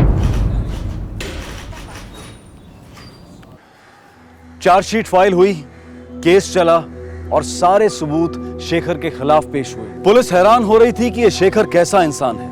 सारे सबूत मिलने के बाद भी एक ही रट लगा रहा है कि वो बेकसूर है। शेखर की रिपोर्ट पॉजिटिव आई, लेकिन उसके वो 3 दोस्त जिन्हें गिरफ्तार किया गया था उनकी रिपोर्ट मैच नहीं हुई और मीडिया के दबाव में पुलिस की मुश्किलें बढ़ती जा रही थी। सर मीडिया ने नाक में दम कर रखा है। लेकिन उनका सवाल भी जायज है गुप्ता। हाँ सर, मेन रेपिस्ट को पकड़ लेने के बाद भी उसके बाकी तीनों साथी तक हम अभी भी नहीं पहुंच पाए, जबकि सर शेखर और पूजा दोनों साथ में उस लस्सी वाले ढाबे पहुंचे थे। दोनों ने साथ में लस्सी पी, यहाँ तक सर दोनों साथ में थे। उसके बाद शेखर पूजा को बाइक पर बिठाकर ऑफ रूट से उस जंगल में लेके गया जहाँ पर पूजा का रेप हुआ। लेकिन सर शेखर का कहना यह है कि लस्सी पीने के बाद उसको चक्कर आया और उसको कुछ याद ही नहीं रहा। और 3 दिन बाद जब उसको होश आया तो उसने खुद को लकड़े कारखाने में पाया, जबकि सर लकड़े का कारखाना तो रेप वाली जगह से बिल्कुल अपोजिट साइड में। सर इसका मतलब शेखर पक्का झूठ बोल रहा है। हो सकता है, और ये भी हो सकता है कि शेखर और उसके तीनों साथियों का कोई ना कोई मददगार हो इस एरिया में, क्योंकि 3 दिन तक छुपे रहना बिना किसी के हेल्प के बाइक छुपाना पॉसिबल ही नहीं है। एनीवेज, हम तो जा ही रहे हैं उस एरिया में बारीकी से छानबीन करने। देखते हैं, शायद कोई सुराग हाथ लग जाए।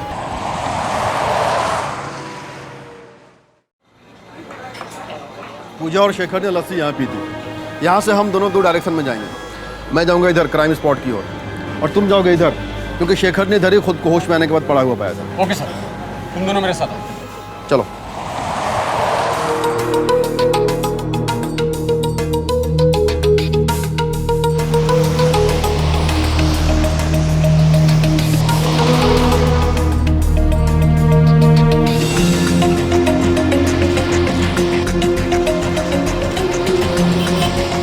क्या भाई, तुम अपना ये सब्जी का ठेला रोज यहाँ नहीं लगाते हो क्या? पिछले 15 दिन से दिखाई नहीं दिए।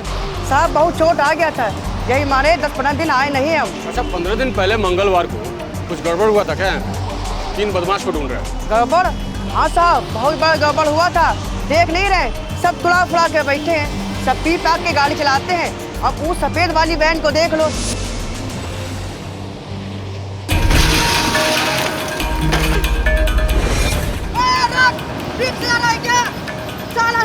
सब नुकसान कर गया। देखी खिड़की टूटी थी, पता नहीं कौन जल्दी में रहे, ठोक के चला गया हमको। हमारा ठिलिया भी तोड़ गया और हमारा सब्जी का सारा नुकसान करके चला गया साहब। यही मारे हम कई दिन दिखाई नहीं दिए। और कुछ? और हाँ साहब, उस सफेद वाली वैन के पीछे चद्दर में कुछ रखा हुआ था। अच्छा, उस गाड़ी का नंबर याद है तुम? साहब, गाड़ी का नंबर प्लेट टूटा हुआ था और आखिरी का 2 नंबर याद है, 8 और 9। सफ़ेद कार, टूटी हुई नंबर प्लेट, बेतहाशा भाग रहे थे, सब्जी वाले के ठेले को उड़ाया। इतनी कहानी तो हमें पता है, तो सिर्फ इतना बता दे तुम्हारे साथ था कौन कौन? साहब आप क्या बात कर रहे हैं? कौन सी गाड़ी, कौन से साथी? सर वो सफेद कार मिल गई है, उसके मालिक का भी पता चल गया है। उसका नाम आकाश है और आकाश ने वो गाड़ी सेकंड हैंड खरीदी थी।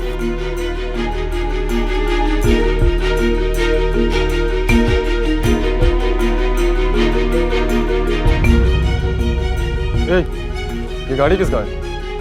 वो साहब उसका।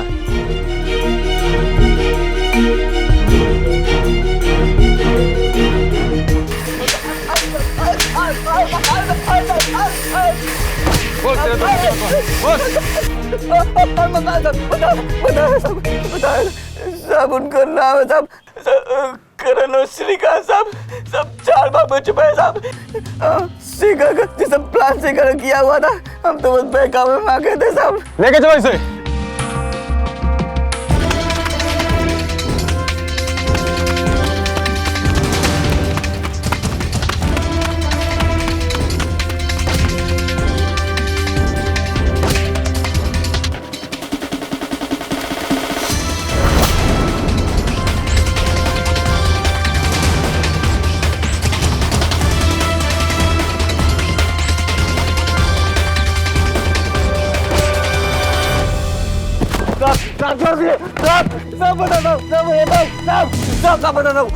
साहब ये सब शेखर की प्लानिंग थी साहब, उसी के कहने पे हम लोगों ने किया साहब।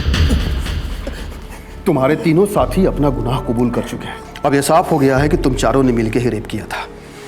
उनके स्पर्म सैंपल और डीएनए मैच कर गए। तुम्हारा तो पहले ही मैच कर गया था। अब सीधे सीधे अपना गुनाह कबूल कर। साहब ये हमारे साथ सरासर गलत हो रहा है। जब हमने कोई गुनाह किया नहीं तो फिर हम कैसे कबूले? हम तुमसे कभी मिले भी नहीं, हमको जानते तक नहीं है साहब।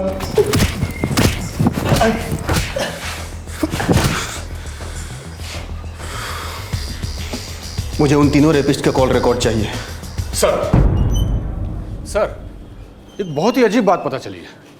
हमने उन तीनों के कॉल रिकॉर्ड्स निकाले, लेकिन शेखर की उनसे कभी कोई बात ही नहीं हुई। ऐसा कैसे हो सकता है? यदि उनकी आपस में बातचीत नहीं हुई तो फिर गैंग रेप को प्लान कैसे किया? सर एक और बात मालूम पड़ी है, एक कॉमन नंबर पर उन तीनों की बहुत बार बात हुई है, रेप वाले दिन भी, और ये नंबर किसी प्रकाश बंसल का है। कौन है ये प्रकाश बंसल? सर ये प्रकाश बंसल की केस हिस्ट्री भी बहुत अजीब है। कानपुर में 2014 में हुए एक मर्डर केस का मुख्य आरोपी है। इस वक्त वो जमानत पे है, लेकिन उसका साथी बंसी अभी भी जेल में है। और सर इंपॉर्टेंट खबर यह है कि उस मर्डर केस का चश्मदीद गवाह शेखर रह चुका है। व्हाट? शेखर आई विटनेस है? Yes sir. और ये बात हमसे अब तक छुपी रही? सर ये फाइल हमें कानपुर पुलिस से मिली है। सर केस की फाइल और शेखर के बयान के मुताबिक 5 मई 2014 को उस पेट्रोल पंप पे शेखर पेट्रोल भरवा रहा था। उसी वक्त बंसल और उसके साथी बंसी ने सीताराम नाम के आदमी का मर्डर कर दिया, और ये मर्डर होते हुए शेखर ने देख लिया था।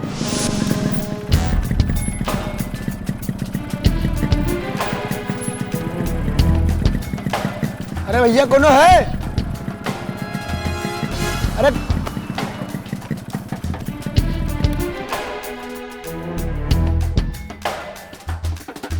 अरे कौन है का?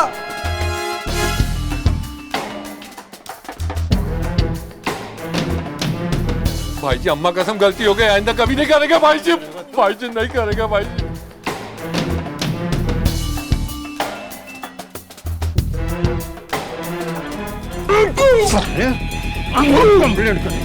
शेखर इस मर्डर का चश्मदीद गवाह बन गया, और ये दोनों आरोपी अरेस्ट भी हुए।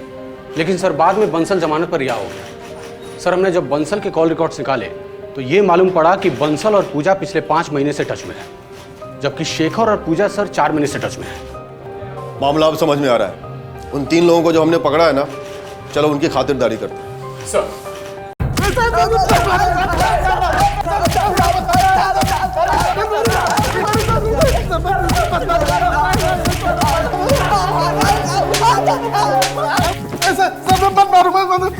गलती हो गई साहब गलती हो गई। साहब शेखर के बहकावे मांगे थे साहब, हमारी मत मारेंगे।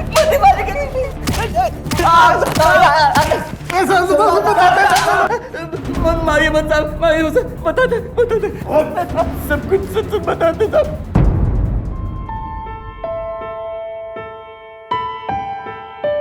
दीदी अब क्या हम लोग लखनऊ कभी वापस नहीं आएंगे? क्या करेंगे यहाँ पर आकर?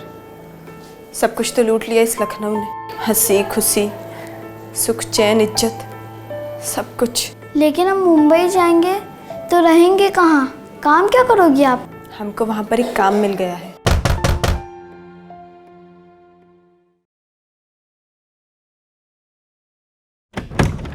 पूजा, केस से रिलेटेड कुछ जानकारी मिली है हमें, आपको हमारे साथ पुलिस स्टेशन चलना होगा। सर हमें यहाँ क्यों बुलाया गया है? बात क्या है? कोई हमें बताता क्यों नहीं? बता देंगे बंसल जी, मैडम को तो आ जाने दीजिए।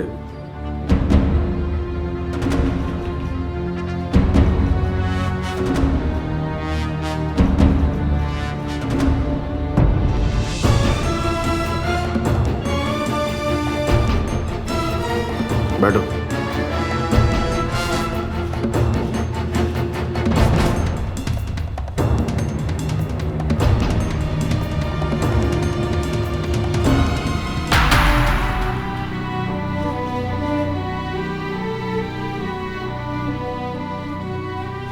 आप इनको जानते हैं? जी नहीं। पूजा, आप इनको जानती हो? नहीं सर।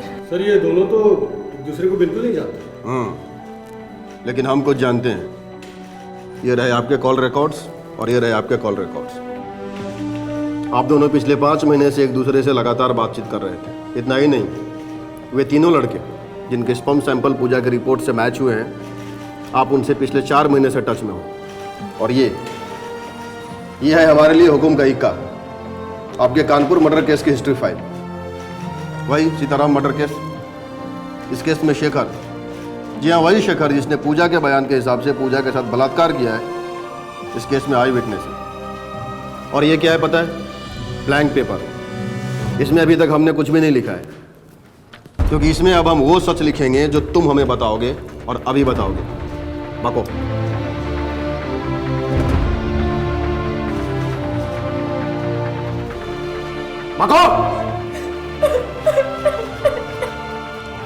सर हम बहुत परेशान थे। क्या करें कैसे करें कि शेखर हमारे रास्ते से हट जाए। उसके चश्मदीद गवाह होने के चलते हमारा जेल जाना तय था। हमने सोचा कि शेखर को अगर किसी और केस में फंसा दिया जाए तो हमारा केस कमज़ोर हो जाएगा। गवाह होने के चलते वो अपराधी साबित होगा। अगर उस पर रेप का केस साबित हो गया तो उसका बच निकलना नामुमकिन होगा। लेकिन समस्या ये थी कि इस काम के लिए लड़की कहाँ से मिली जो अपनी ज़रूरतों के लिए हमारे लिए काम करती। बंसी पूजा को जानता था, वो इसके टच में था और इसकी बदहाली उससे छिपी नहीं थी। इसीलिए हम अपना प्रस्ताव लेकर पूजा के पास गए। देखो पूजा, बंसी से मुझे तुम्हारे हालात के बारे में पता चल चुका है। तुम्हें पैसों की सख्त ज़रूरत है। तुम्हें अपनी माँ का ऑपरेशन भी करवाना है और अपने छोटे भाई बहनों को स्कूल भी भेजना है। कैसे करोगी इतना सब कुछ? इसीलिए हम तुम्हारी मदद करना चाहते हैं। हम देंगे तुम्हें पैसे, लेकिन बदले में हमारा एक काम करना होगा तुम्हें। कैसा काम? एक लड़का है शेखर, उसे एक मामले में फंसाना है। देखिए, हम ऐसा वैसा कोई काम नहीं करेंगे। हाँ, पैसा जल्दी और ज़्यादा कमाना है तो उसके लिए रास्ता भी टेढ़ा ही चुनना पड़ता है। हमारी बात मानो, शेखर को फ्रेम करो। लेकिन कैसे? तुम्हारा रेप होगा। ये कैसी बातें कर रहे हैं आप? सही कह रहे हैं हम। इसके लिए तुम्हें बहुत पैसे मिलेंगे और इसके बाद तुम्हें पुलिस में जाके कहना होगा कि शेखर और उसके दोस्तों ने तुम्हारे साथ रेप किया है। शेखर और उसके दोस्त? मतलब तुम्हारा गैंग रेप होगा। 3 लोग होंगे, वो तुम्हें मारेंगे पीटेंगे। एकदम असली लगना चाहिए, चोट के निशान भी असली। ये कैसी बातें कर रहे हैं आप? नहीं, हमसे नहीं होगा ये सब। Gang rape? आप ऐसा सोच भी कैसे सकते हैं? इसके तुम्हें 20 लाख रुपए मिलेंगे। शेखर को फंसाने के 5 लाख और 3 बार रेप के अलग अलग 5-5 लाख रुपए और हॉस्पिटल का खर्चा अलग मिलेगा। लेकिन गैंग रेप ही क्यों? गैंग रेप इसलिए ताकि ये मामला इतना बड़ा हो जाए कि कोई हमारे केस को इस केस से जोड़कर ही ना देख पाए और ये शेखर नाम का कांटा हमारी जिंदगी से हमेशा हमेशा के लिए निकल जाए। लोग इसकी बात का विश्वास करें। प्लान के मुताबिक पूजा ने शेखर की हमदर्दी बटोर ली थी, जो कि उसको फ्रेम करने के लिए ज़रूरी था। और फिर तुमने पूजा को डॉक्टर की फॉल्स स्लिप दी जिसमें ये सेडेटिव सजेस्ट की गई थी, और उसके बाद पूजा ये सेडेटिव शेखर की दुकान से खरीदने लगी ताकि शेखर फंस जाए और पुलिस की गिरफ्त में आ जाए। और तुम्हारे ही कहने पे उस दिन ढाबे पे पूजा ने शेखर की लस्सी में सेडेटिव मिलाई।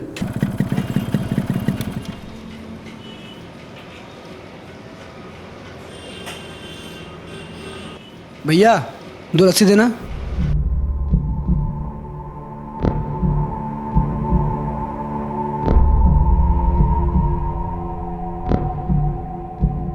हम जरा हाथ धुल के आते हैं।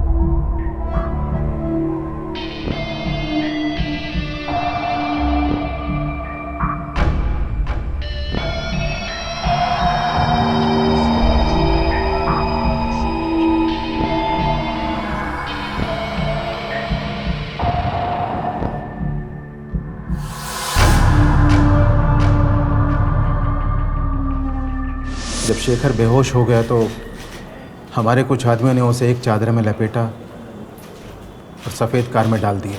उसे हम एक सेफ जगह ले गए और हमने 3 दिन उसे वहाँ रखा। हमारे एक आदमी ने उसकी बाइक उठा ली ताकि किसी को कोई सुराग न मिले, और वो सेडेटिव पूजा को भी दी गई ताकि ये उन लोगों के चेहरे ना पहचान सके जिन्होंने इसके साथ रेप किया था। गैंग रेप के बाद आकाश ने हमें इन्फॉर्म किया। हम हाईवे से सिर्फ इसलिए गुजर रहे थे ताकि हम ये देख सकें कि पूजा को ठीक से अस्पताल पहुंचाया जा रहा है या नहीं। और हमारे ही आदमियों ने पुलिस को इन्फॉर्म किया था और हमारे आदमी शेखर का फ़ोन लेकर एक जगह से दूसरी जगह जा रहे थे ताकि पुलिस को डाइवर्ट कर सकें। लेकिन एक बात अभी भी क्लियर नहीं हुई, जब शेखर ने कुछ किया ही नहीं तो उसके सैंपल मैच कैसे हो गए? बेल पे बाहर आने के बाद मैं शेखर की हिस्ट्री ज्योग्राफी खंगाल रहा था कि कोई तो ऐसी कमज़ोर कड़ी होगी जिससे मैं उसे ब्लैकमेल कर सकूं। हमें पता चला कि शेखर की पत्नी का IVF ट्रीटमेंट चल रहा है। पहली बार की कोशिश में वो नाकाम रहे और दूसरी बार की कोशिश के लिए वो ट्राई कर रहे थे और हमने वहाँ के कंपाउंडर को पैसे खिलाए ताकि शेखर का स्पर्म हासिल कर सके। और उसके बाद हमारे 3 आदमियों को हमने पूजा मामले को सेट करने को बोल दिया।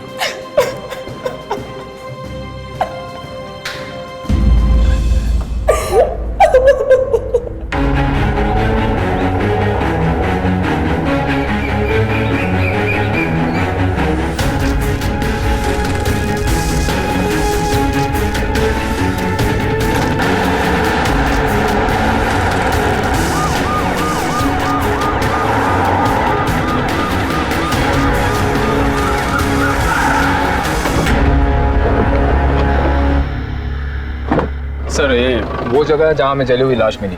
और कुछ क्लू? लाश बुरी तरह जली हुई थी, अगर कोई क्लू रहा भी होगा तो जल गया होगा। ठीक है।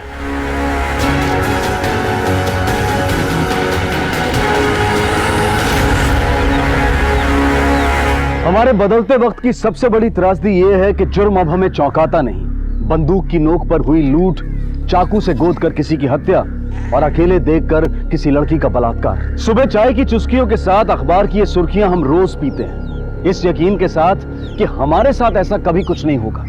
लेकिन ये सोचते वक्त हम ये भूल जाते हैं कि जुर्म का कोई एक रूप नहीं होता है। वजह मिलने पर ये बिना आपकी नजर में आए आपके साथ या किसी के साथ भी घट सकता है। लेकिन आज के हमारे इस केस में किसी ने जुर्म की वजह खुद बनाई, अपने ही हाथों, अपने ही खिलाफ।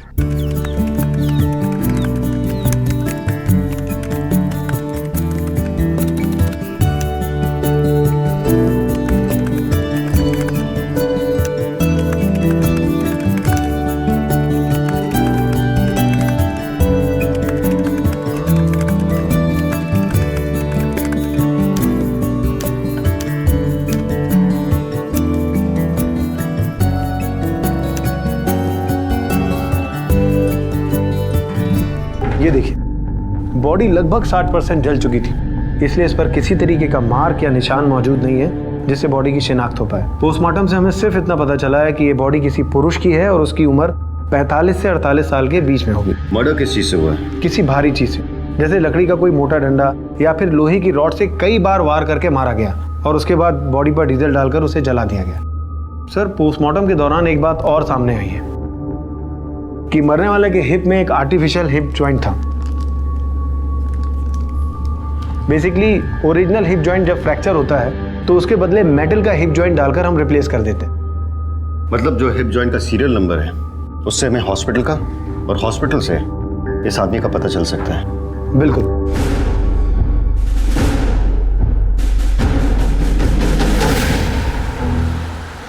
सर, उस आदमी की पहचान हो गई है। उस हिप जॉइंट बनाने वाली कंपनी ने जिस हॉस्पिटल का पता दिया था वहां से उसकी डिटेल्स मिल गए। उसका नाम विक्रम सूद है, एक डायमंड मर्चेंट है, मरीन ड्राइव में रहता है।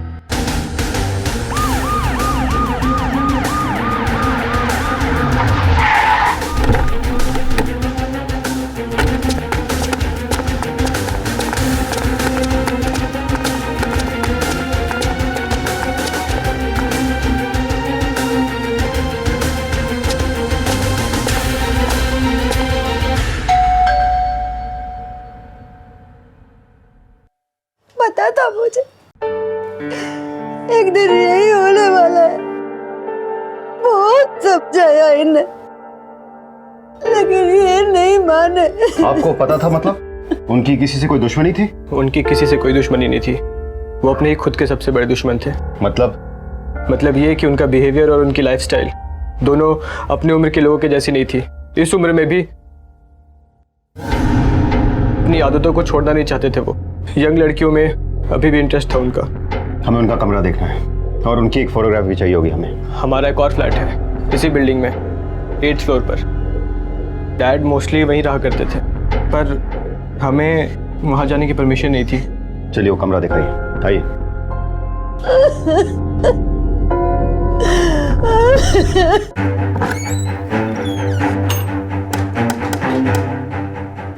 कदम, घर चेक करो। Yes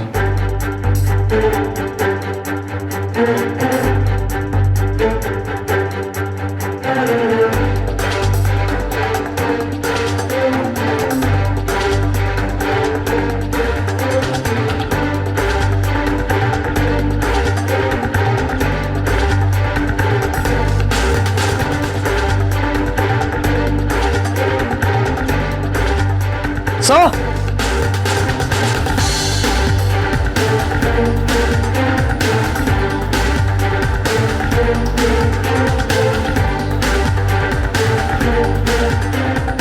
password.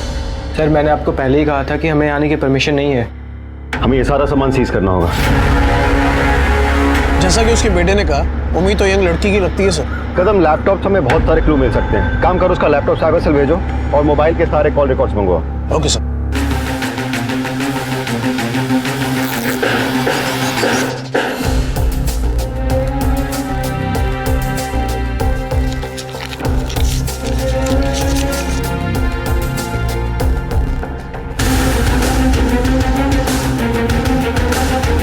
सेल की लास्ट लोकेशन वैसा ही है। यस सर, और सेल स्विच ऑफ होने का टाइम और मर्डर का टाइम भी मैच करता है। लैपटॉप से कुछ पता चला? जी सर। विक्रम फेसबुक पर काफी एक्टिव था। उसका प्रोफाइल नेम विकी है, उम्र कुछ 21 साल डाली और प्रोफाइल पिक्चर भी किसी यंग लड़के का है। सर फ्रेंड लिस्ट में जो सारी लड़कियां हैं उनकी उम्र कुछ 16 से लेकर 20 या 22 साल तक है। अंजलि सरकार, उम्र 19। इस लड़की से काफी इन्वॉल्व है, काफी इंटीमेट बातचीत हो रही दोनों के बीच। इस अंजलि की कुछ खबर? सर खाली 3 महीने की चैट हिस्ट्री मिली है, बाकी पूरी डिटेल्स के लिए मैंने फेसबुक को मेल किया। सर आईपी एड्रेस से मैंने अंजलि सरकार का एड्रेस निकाला है, यही मीरा रोड में रहती है। सचमुच है?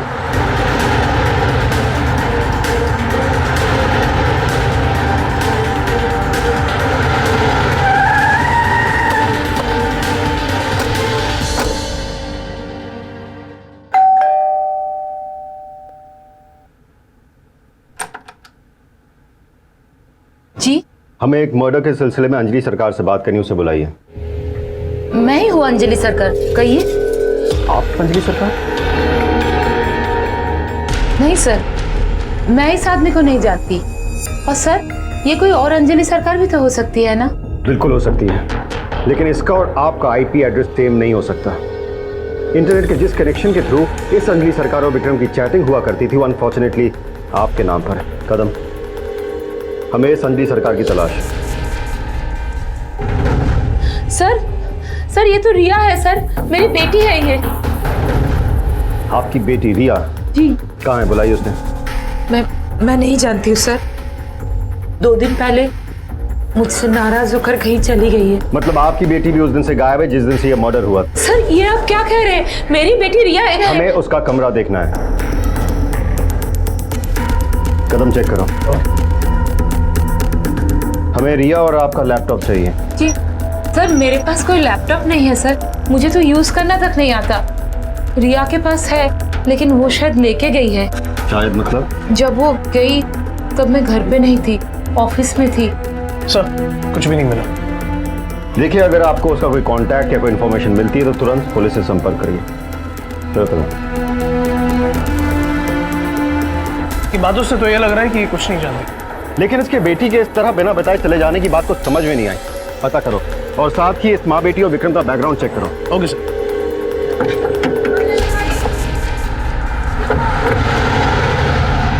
विक्रम सूद जो 8वें माले पे रहता है, बुड्ढा।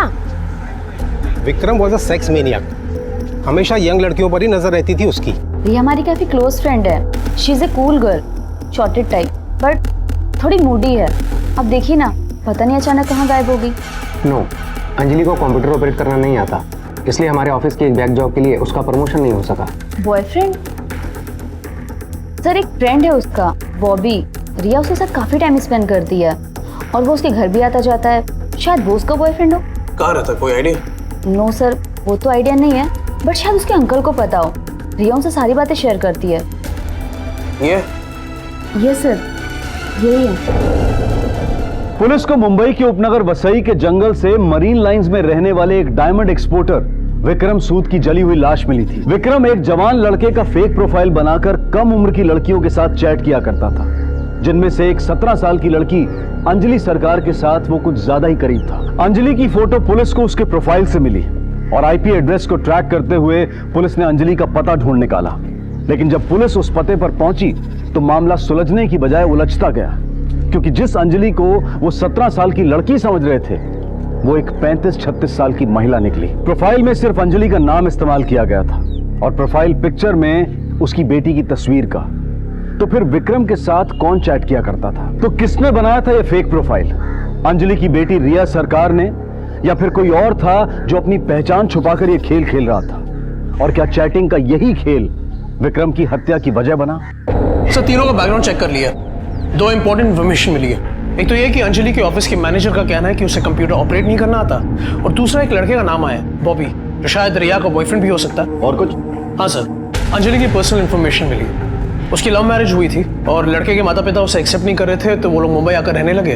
फिर रिया पैदा हुई और रिया के पैदा होने के कुछ महीने बाद उसके हस्बैंड की मौत हो गई रोड एक्सीडेंट में। रिया के दादा दादी उसे लेकर जाना चाहते थे और उसे पालने की पेशकश की, तो अंजलि को मजबूरी में मानना पड़ा क्योंकि उसके पास इनकम का और कोई जरिया नहीं था अपने पति की मौत के बाद।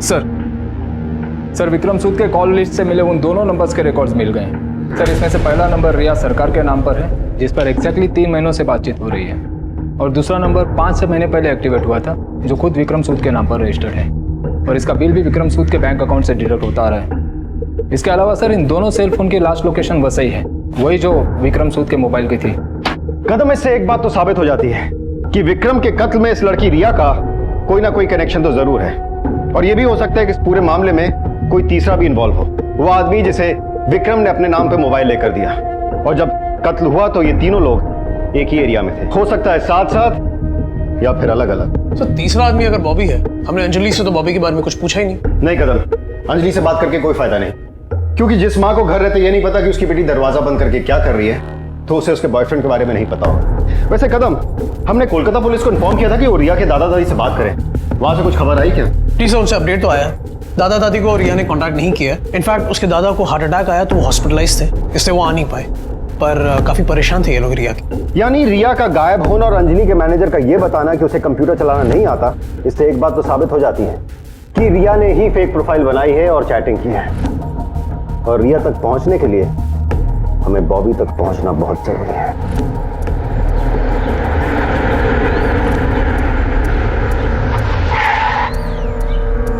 सलाम साहब, ये है बॉबी, लेकिन इसका असली नाम मयांक है। अंजलि सरकार वाली बिल्डिंग में रहता था, लेकिन घर पे अभी ताला पड़ा कि मकान मालिक ने घर खाली करवा दिया। मकान मालिक ने डिपॉजिट अभी तक वापस नहीं किया है। कितना डिपॉजिट है? 1 लाख रुपए। 1 लाख? मतलब लेने को तो जरूर आएगा। एक काम कर, इस पर नजर रख, जैसे आता मेरे को इन्फॉर्म कर। भाई चलो।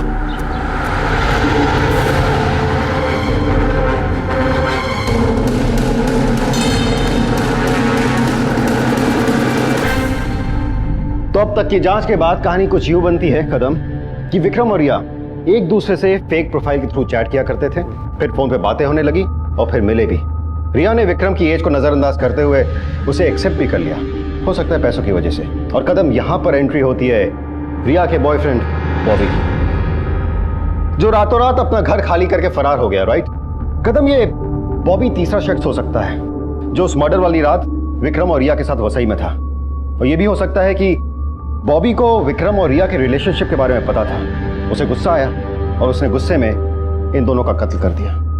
सर, इस थ्योरी के हिसाब से हमें विक्रम की लाश के साथ रिया की लाश भी मिलनी चाहिए थी, जो कि मिली नहीं। उसका क्या हुआ? इसका जवाब तो बॉबी ही दे सकता है।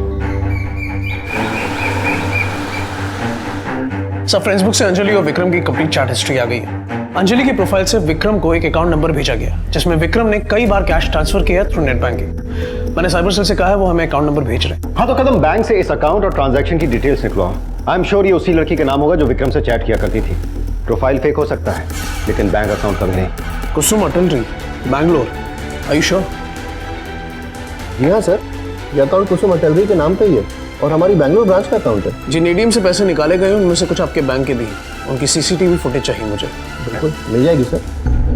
जी सर, मैं जानती हूँ कुसुम को, मेरी कॉलेज फ्रेंड है, बैंगलोर में रहती है, बस 1 साल से यूएस गई है, तो उसका कुछ होम लोन्स और पर्सनल लोन्स चल रहे हैं, तो इसीलिए उसका जो चेकबुक है और एटीएम कार्ड मुझे देकर गई है, ताकि कोई जरूरत पड़े तो मैं देख लूं। अंजलि सरकार के फेक अकाउंट से कुसुम अतलूरी का वही अकाउंट विक्रम सूद को दिया जाता है, जिसमें वो अलग अलग वक्त पर अलग अलग रकम जमा करता है और जिसे आपकी बेटी रिया मुंबई के अलग अलग एटीएम से विड्रॉ करती है। सर ये इम्पॉसिबल है सर, वो एटीएम कार्ड मेरे पास है, मेरी अलमारी में है सर, वो रिया कैसे यूज कर सकती है? मिसेस सरकार, हमारे पास ऐसी बहुत सारी एटीएम्स की सीसीटीवी फुटेज है जिसमें आपकी बेटी रिया पैसे विड्रॉ करते हुए साफ साफ दिखाई दे।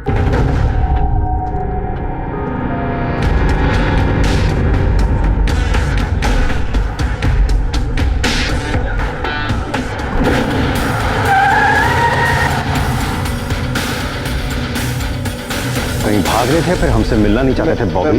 नहीं सर, मैंने कुछ नहीं किया सर। तो रातों रात फ्लैट खाली करके क्यों भाग गया था? मुझे पता चला था कि आप लोग मुझे ढूंढ रहे, मैं डर गया था।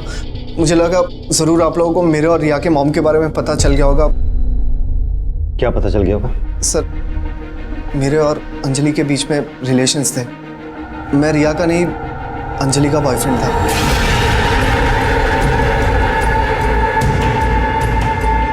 लेकिन विक्रम के आने के बाद अंजलि ने मुझसे अचानक से रिश्ता तोड़ दिया सर। यानी अंजलि विक्रम को जानती थी? जी सर। एक्चुअली सर, कुछ महीने पहले अंजलि ने मुझसे कहा कि वो मुझसे किसी भी तरह का रिलेशनशिप रखना नहीं चाहती। सर, उसके बाद मैंने इस आदमी को कई बार अंजलि के साथ भी देखा, और जब फाइनली सर मैंने अखबार में इसके मर्डर की खबर सुनी और देखी, तो तब मुझे पता चला कि वो विक्रम सूद है। इस बात का क्या सबूत है कि तू सच बोल रहा है? सर मेरे पास लैपटॉप है, उसमें मेरे और अंजलि की कई सारी फोटोग्राफ्स हैं जब हम लोग साथ में थे। सर, आपको चाहिए तो मैं आपको वो दिखा सकता हूँ। क्या लगता है सर, ये लड़का सही बोल रहा है? हो सकता है झूठ बोल रहा हूँ, लेकिन अगर सच कह रहा है तो हमें अंजलि पर शक करने की ठोस वजह मिलती है। कहीं अंजलि ने तो विक्रम को नहीं मारा?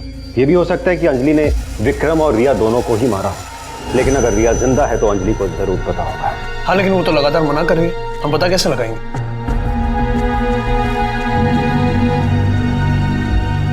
एक काम करो,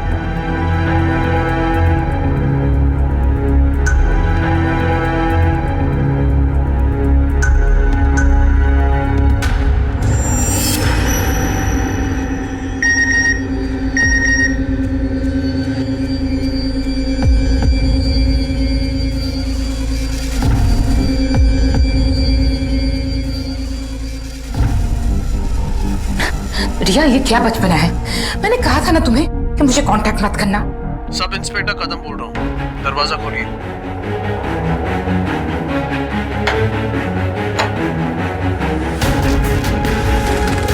झूठ मत बोलिए मिसेस सरकार, अब झूठ बोल के कोई फायदा नहीं है। आपने पहले भी हमसे कई बार झूठ कहा कि आप विक्रम को नहीं जानती, लेकिन हमारे पास कई ऐसे गवाह हैं जिन्होंने आपको एक नहीं कई बार देखा है विक्रम के साथ। हम ये भी जानते हैं कि आप ये जानती हैं कि रिया कहां पर है, लेकिन आपने ये सच भी हमसे छुपाया क्योंकि आप सीधे सीधे विक्रम के कत्ल में शामिल है मिसेस सरकार। मैंने विक्रम को नहीं मारा। तो फिर किसने मारा है मिसेस सरकार?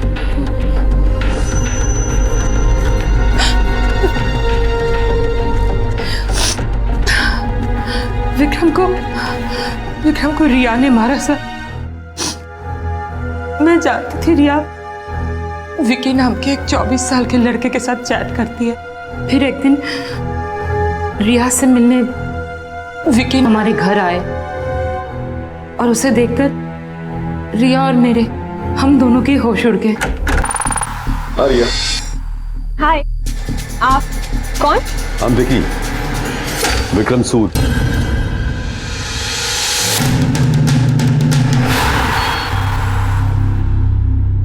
विक्रम ने धोखा दिया था सर रिया को।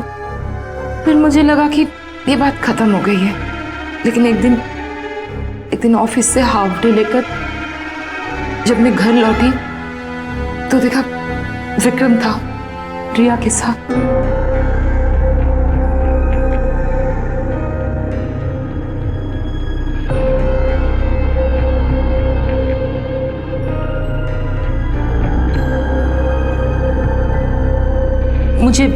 मुझे विक्रम और रिया की दोस्ती पसंद नहीं। मुझे पता था सर कि विक्रम रिया का इस्तेमाल कर रहा है, लेकिन मैं कुछ बोल भी नहीं पाई। रिया को डांट भी नहीं सकती थी। बचपन से अलग रहने की वजह से ऐसा रिश्ता भी नहीं था हमारे बीच, और फिर डर भी था कि कहीं मुझसे नाराज होकर रिया दूर ना चले जाए। सोचा कि धीरे धीरे उसे समझा दो, लेकिन मैं उसे समझा पाती उससे पहले ही एक दिन। रिया, कहाँ हो तुम? मम्मा, मम्मा आप यहाँ जल्दी आ जाइए प्लीज। कहाँ हो तुम? हाँ, कहाँ हो? मम्मा जल्दी आ जाइए प्लीज। रिया ने मुझे बताया कि विक्रम उसे अपने फार्म हाउस वसाई में ले गए हैं और वहाँ ले जाकर उसके साथ जबरदस्ती करने की कोशिश कर। रिया अपने आप को किसी भी तरह बचा के एक कमरे में बंद कर लिया था और वहाँ से मुझे फ़ोन कर रही थी। सर, मुझे फ़ोन पे उसने एड्रेस समझाया और मैं किसी भी तरह पहुँची हूँ।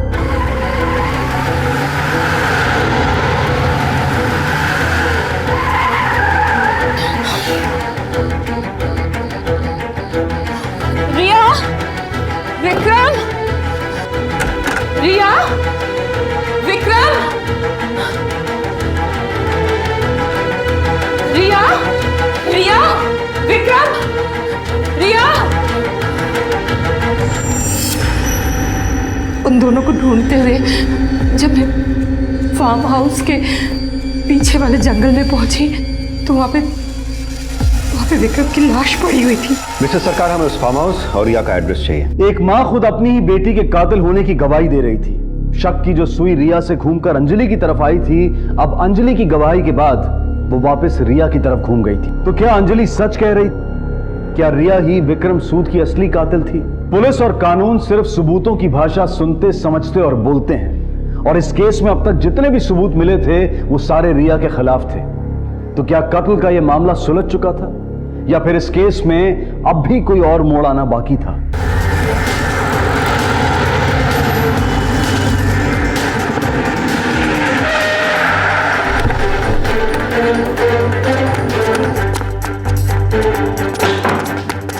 कदम, पूरे घर की तलाश करो।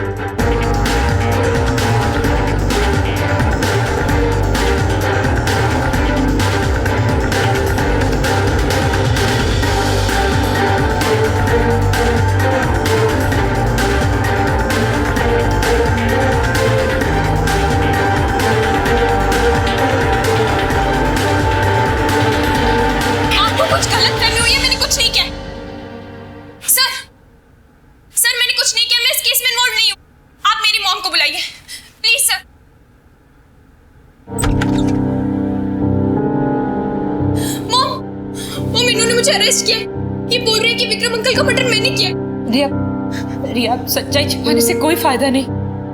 मैंने बहुत कोशिश किया रिया, पर मुझे बताना ही पड़ा कि विक्रम की मौत तुम्हारे हाथ हुई, अपनी इज्जत बचाने के लिए। ये आप क्या कह रही है मॉम? रिया, तुमने कोई गलती नहीं की बेटा, कुछ गलत नहीं किया। कोई भी लड़की होती तो यही करती। लायर, दादी और दादी सही कहते थे। खुद को बचाने के लिए आपने मुझे फंसा दिया। सर बिलीव मी, मैंने कुछ नहीं किया। मॉम ने जो कहा झूठ कहा। सर बिलीव मी, मैंने कुछ भी नहीं किया।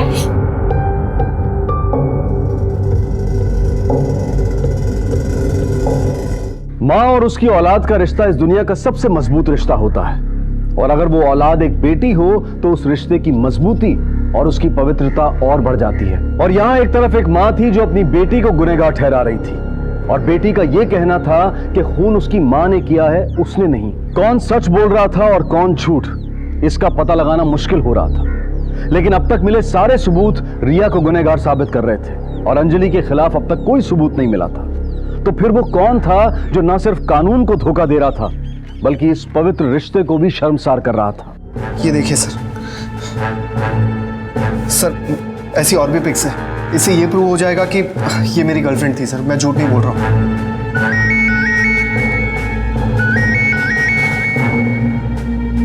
हाँ बोलो सर। जिस लैपटॉप से अंजलि या रिया विक्रम से चैटिंग कर रहे थे, साइबर सेल ने वो लोकेट कर ली। लोकेशन? धारावी।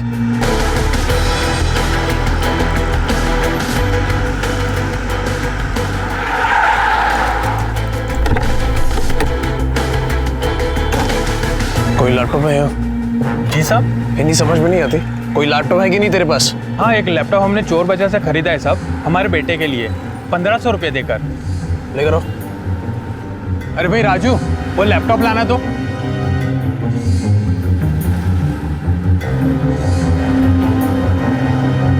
सच सच बोल, कहाँ से खरीदा ये लैपटॉप हमने चोर बाजार से खरीदा है साहब, हमारे बेटे की कसम खाकर कहते हैं।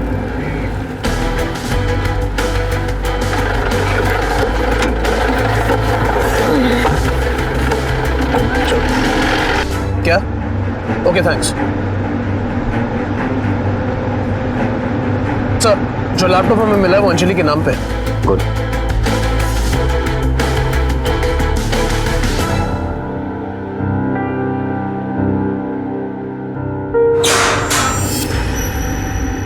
ये सब क्या है सर?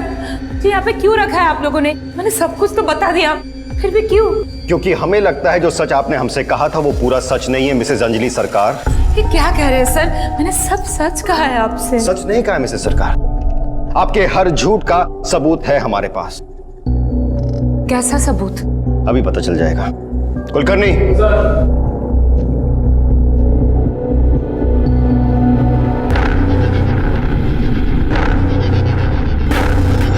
शुक्र है मिसेस सरकार, आपने पहचान तो लिया अपने पुराने बॉयफ्रेंड को, वरना हमें लग रहा था कि विक्रम की तरह आप इसे भी पहचानने से इनकार कर देंगे। ये सब आप क्या कह रहे हैं सर?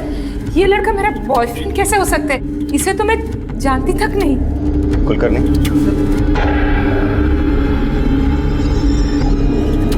मिसेस सरकार, उम्मीद करते हैं आप खुद को तो पहचानती होंगी, अगर नहीं तो हद्दी हो जाएगी आपके भोलेपन की। वैसे बाय द वे, आपकी नॉलेज के लिए बता दूं कि हमें वो लैपटॉप भी मिल गया जिससे आप विक्रम से चैट किया करती थी, और उसको मारने के बाद आपने वो लैपटॉप कहीं फेंक दिया था पकड़े जाने के डर से। ये सब झूठ है सर, मेरे पास कभी कोई लैपटॉप नहीं है। मत बोलिए मिसेस सरकार, आपने लैपटॉप खरीदा भी था, उसका इस्तेमाल भी किया था। ये रहा लैपटॉप का बिल जो आपके नाम पर है मिसेस सरकार। आपने लैपटॉप चलाना रिया से सीखा, फिर फेसबुक पर फेक प्रोफाइल बनाकर रिया की फोटो यूज करके विक्रम से चैटिंग शुरू की। विक्रम के दिए हुए महंगे फोन से आपने उससे बातें शुरू की। विक्रम ने आपको पैसे देने शुरू भी किए, लेकिन आपका लालच बढ़ता गया मिसेस सरकार। जब विक्रम ने आपको पैसे देने से इनकार कर दिया, आपको गुस्सा आया और उस गुस्से में आपने विक्रम को मार दिया। नहीं सर, मैंने विक्रम को पैसों के लिए नहीं मारा।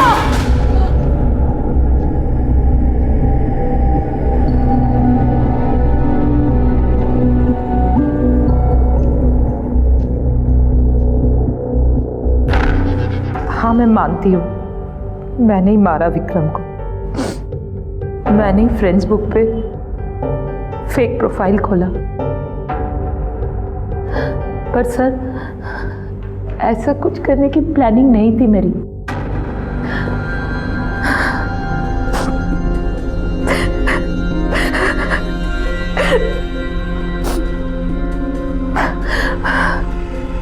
मैंने तो बस हमेशा से एक अच्छी जिंदगी जीने का सपना देखा, पर रिया के पापा के डेथ के बाद जिंदगी जीना तो दूर, काटना भी मुश्किल हो रहा था। छोटी मोटी नौकरी करते करते और खुद को संभालते संभालते जवानी कहाँ बीत जा रही थी पता ही नहीं चला।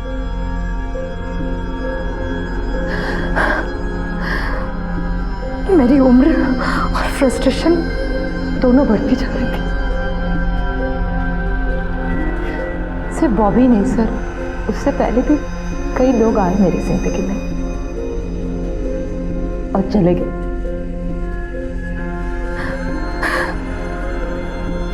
मेरी हर जरूरत के लिए, चाहे वो शरीर की हो या पैसों की, मुझे हमेशा से स्ट्रगल करना पड़ा।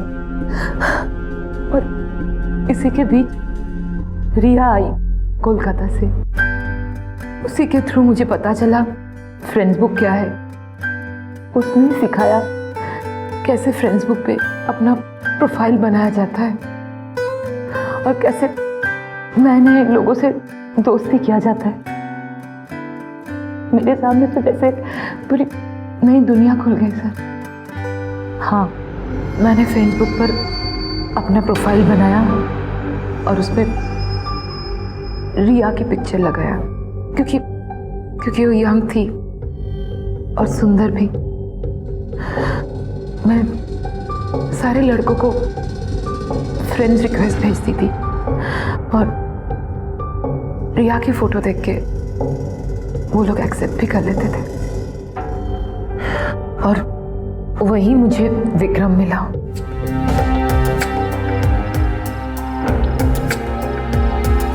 और हमारे बीच बातें होने लगी।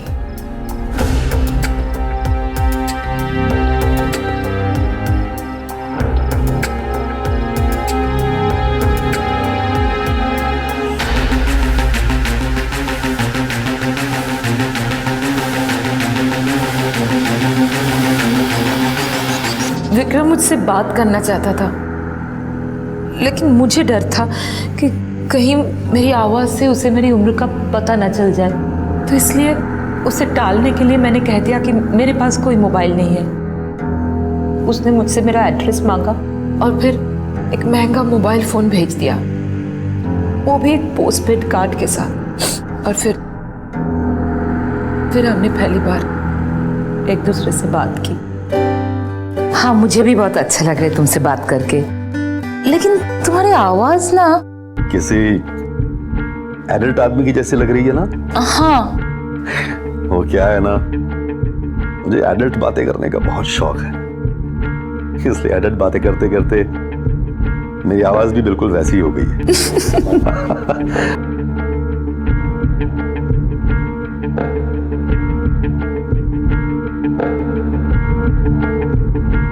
हम दोनों ही एक दूसरे को धोखा दे रहे थे, और शायद इसलिए सच्चाई महसूस करने के बाद भी हमने अनदेखा कर दिया। जो चल रहा था वो ऐसे ही चलता रहा। और फिर एक दिन। क्या हाल है स्वीटहार्ट? Good, okay. क्या बात है, कुछ परेशान सी लग रही हो? नथिंग। कुछ तो है, प्लीज टेल मी जान।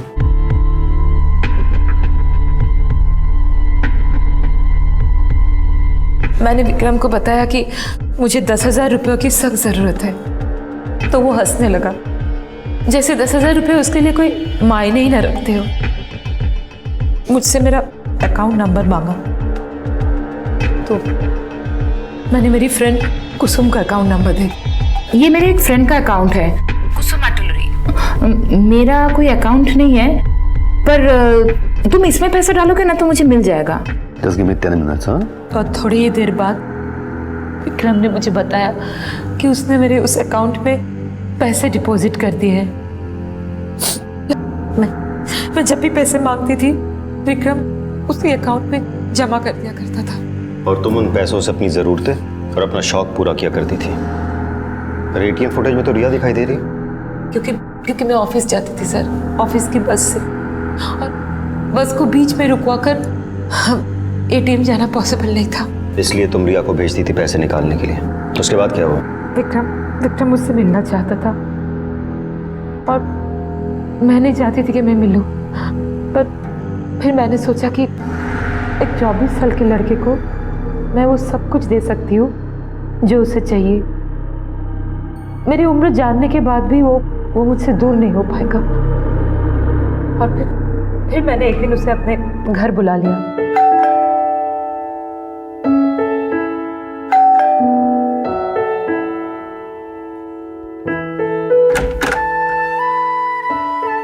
Hello. Yes. I want to meet Anjali Sarkar. हाँ, मैं ही हूँ अंजलि सरकार, बोलिए। आप अंजलि सरकार है? जी हाँ, और आप? मेरा नाम विक्रम सूद।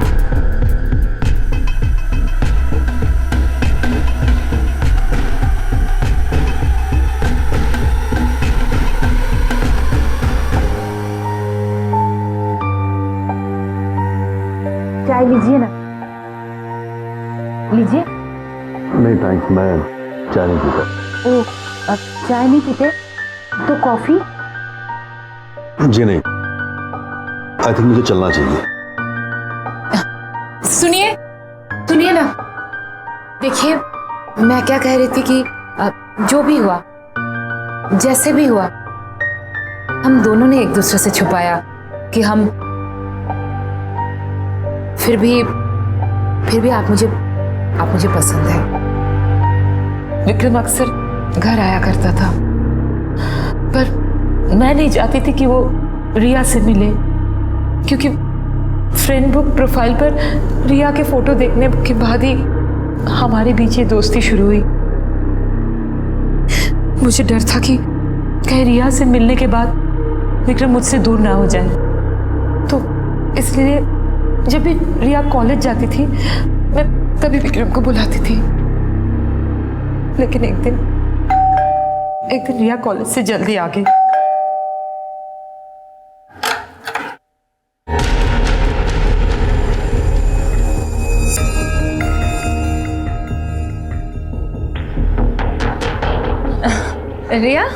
रिया तुम आज इतनी जल्दी कॉलेज से आ गई? यस मॉम, वो 3 लेक्चर्स कैंसिल हो गए थे तो। अच्छा। रिया, ये एक्चुअली मेरे दूर के रिलेटिव है, मेरे कजिन विक्रम। बस अभी दिल्ली से मुंबई शिफ्ट हुए हैं। ओके। Hello uncle. हेलो बेटा।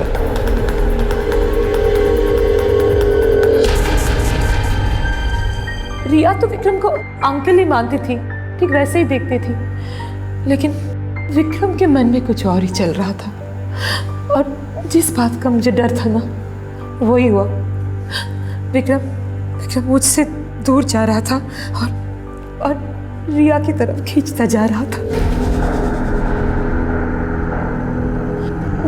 मुझे बिल्कुल इग्नोर कर रहा था और ये मुझे साफ नजर आ रहा था, पर मैं उसे कुछ बोल भी नहीं पा रही थी, क्योंकि मैं उसे नाराज भी नहीं करना चाहती थी। वो इसलिए क्योंकि वो तुम्हें पैसे देता था? तुम ये भी भूल गई कि रिया तुम्हारी अपनी बेटी है। माँ बेटी जैसे कोई रिश्ता नहीं था हमारे बीच, और अब तो मुझे रिया से जलन होने लगी थी, क्योंकि रिया की वजह से विक्रम मुझे नजरअंदाज कर रहा था।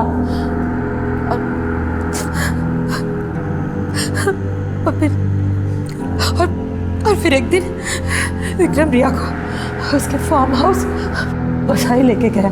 मम्मा आप यहाँ जल्दी आ जाइए प्लीज। क्या हुआ? कहाँ हो तुम? कहाँ हो बताओ मुझे। Open the door. Mamma please आप यहाँ जल्दी आ जाइए। हाँ मैं आ रही हूँ रिया, मैं आ रही हूँ। विक्रम रिया, विक्रम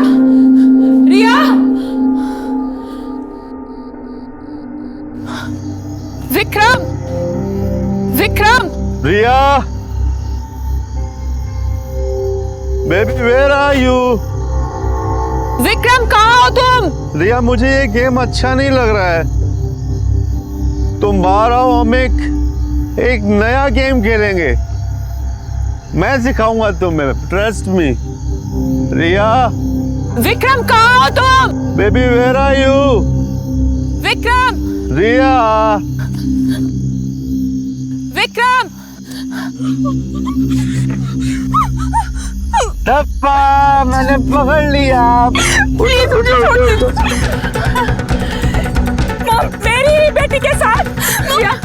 रिया तुम गाड़ी में जाके बैठो। पर मॉम। रिया गाड़ी में जाके बैठो, जाओ। मुझे मारा तूने? क्यों किया तुमने ऐसा विक्रम? व्हाई? क्या कमी थी मुझ में विक्रम, जो कि तुम रिया के साथ? रुको विक्रम, रुको। कहाँ जा रहे हो तुम मुझे छोड़ के? मैंने तुम्हारे लिए क्या नहीं किया, तुमने जो चाहा वो दिया मैंने। अरे देने के लिए है ही क्या तेरे पास? अपनी शक्ल देखी आईने में, बुढ़ी हो गई है तू, एकदम बुढ़ी हो गई है। विक्रम! तुझे क्या लगा ये तेरे में इंटरेस्ट है? सोचा भी कैसे तूने? रिया के सामने तुझे देखेंगे कौन इडियट?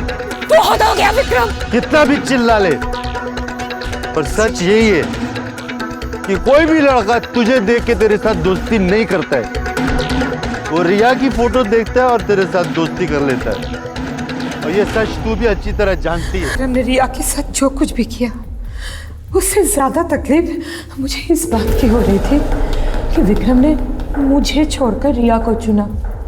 मैं बर्दाश्त नहीं कर पा रही थी। तुमने अपने स्वार्थ के लिए एक आदमी की जान ले ली, उसका इल्जाम अपनी बेटी पे लगा दिया, उसकी जिंदगी के बारे में नहीं सोचा।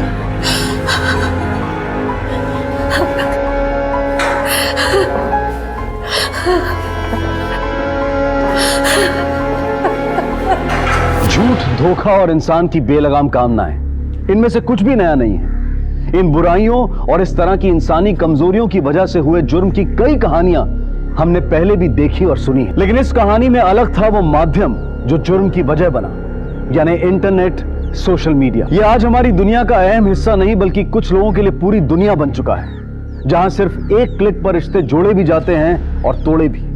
लेकिन यहां एक इंसान नहीं बल्कि उस इंसान की गढ़ी हुई वो तस्वीर आपके सामने होती है जिसे वो खुद बनाता है, कई बार दूसरों को तो कई बार अपने आप को धोखा देने के लिए, जैसा कि अंजलि और विक्रम ने किया।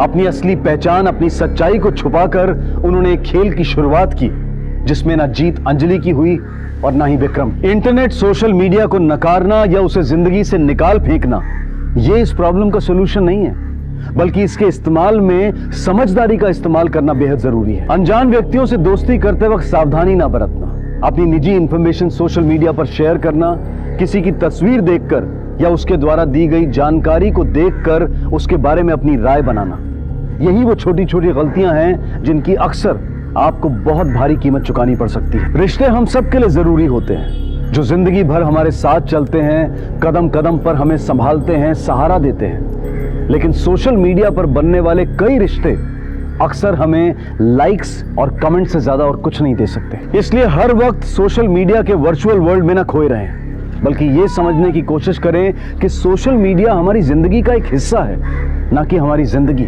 आपसे फिर मुलाकात होगी अगले एपिसोड में एक और नए केस के साथ। तब तक अपना और अपने परिवार का ख्याल रखें और देखते रहें क्राइम पेट्रोल डायल 100। सबक एक को, सीख हम सबको। जय हिंद। क्राइम पेट्रोल के और भी दिलचस्प कहानी देखने के लिए हमारे चैनल को सब्सक्राइब करें और बेल आइकॉन दबाना न भूलें।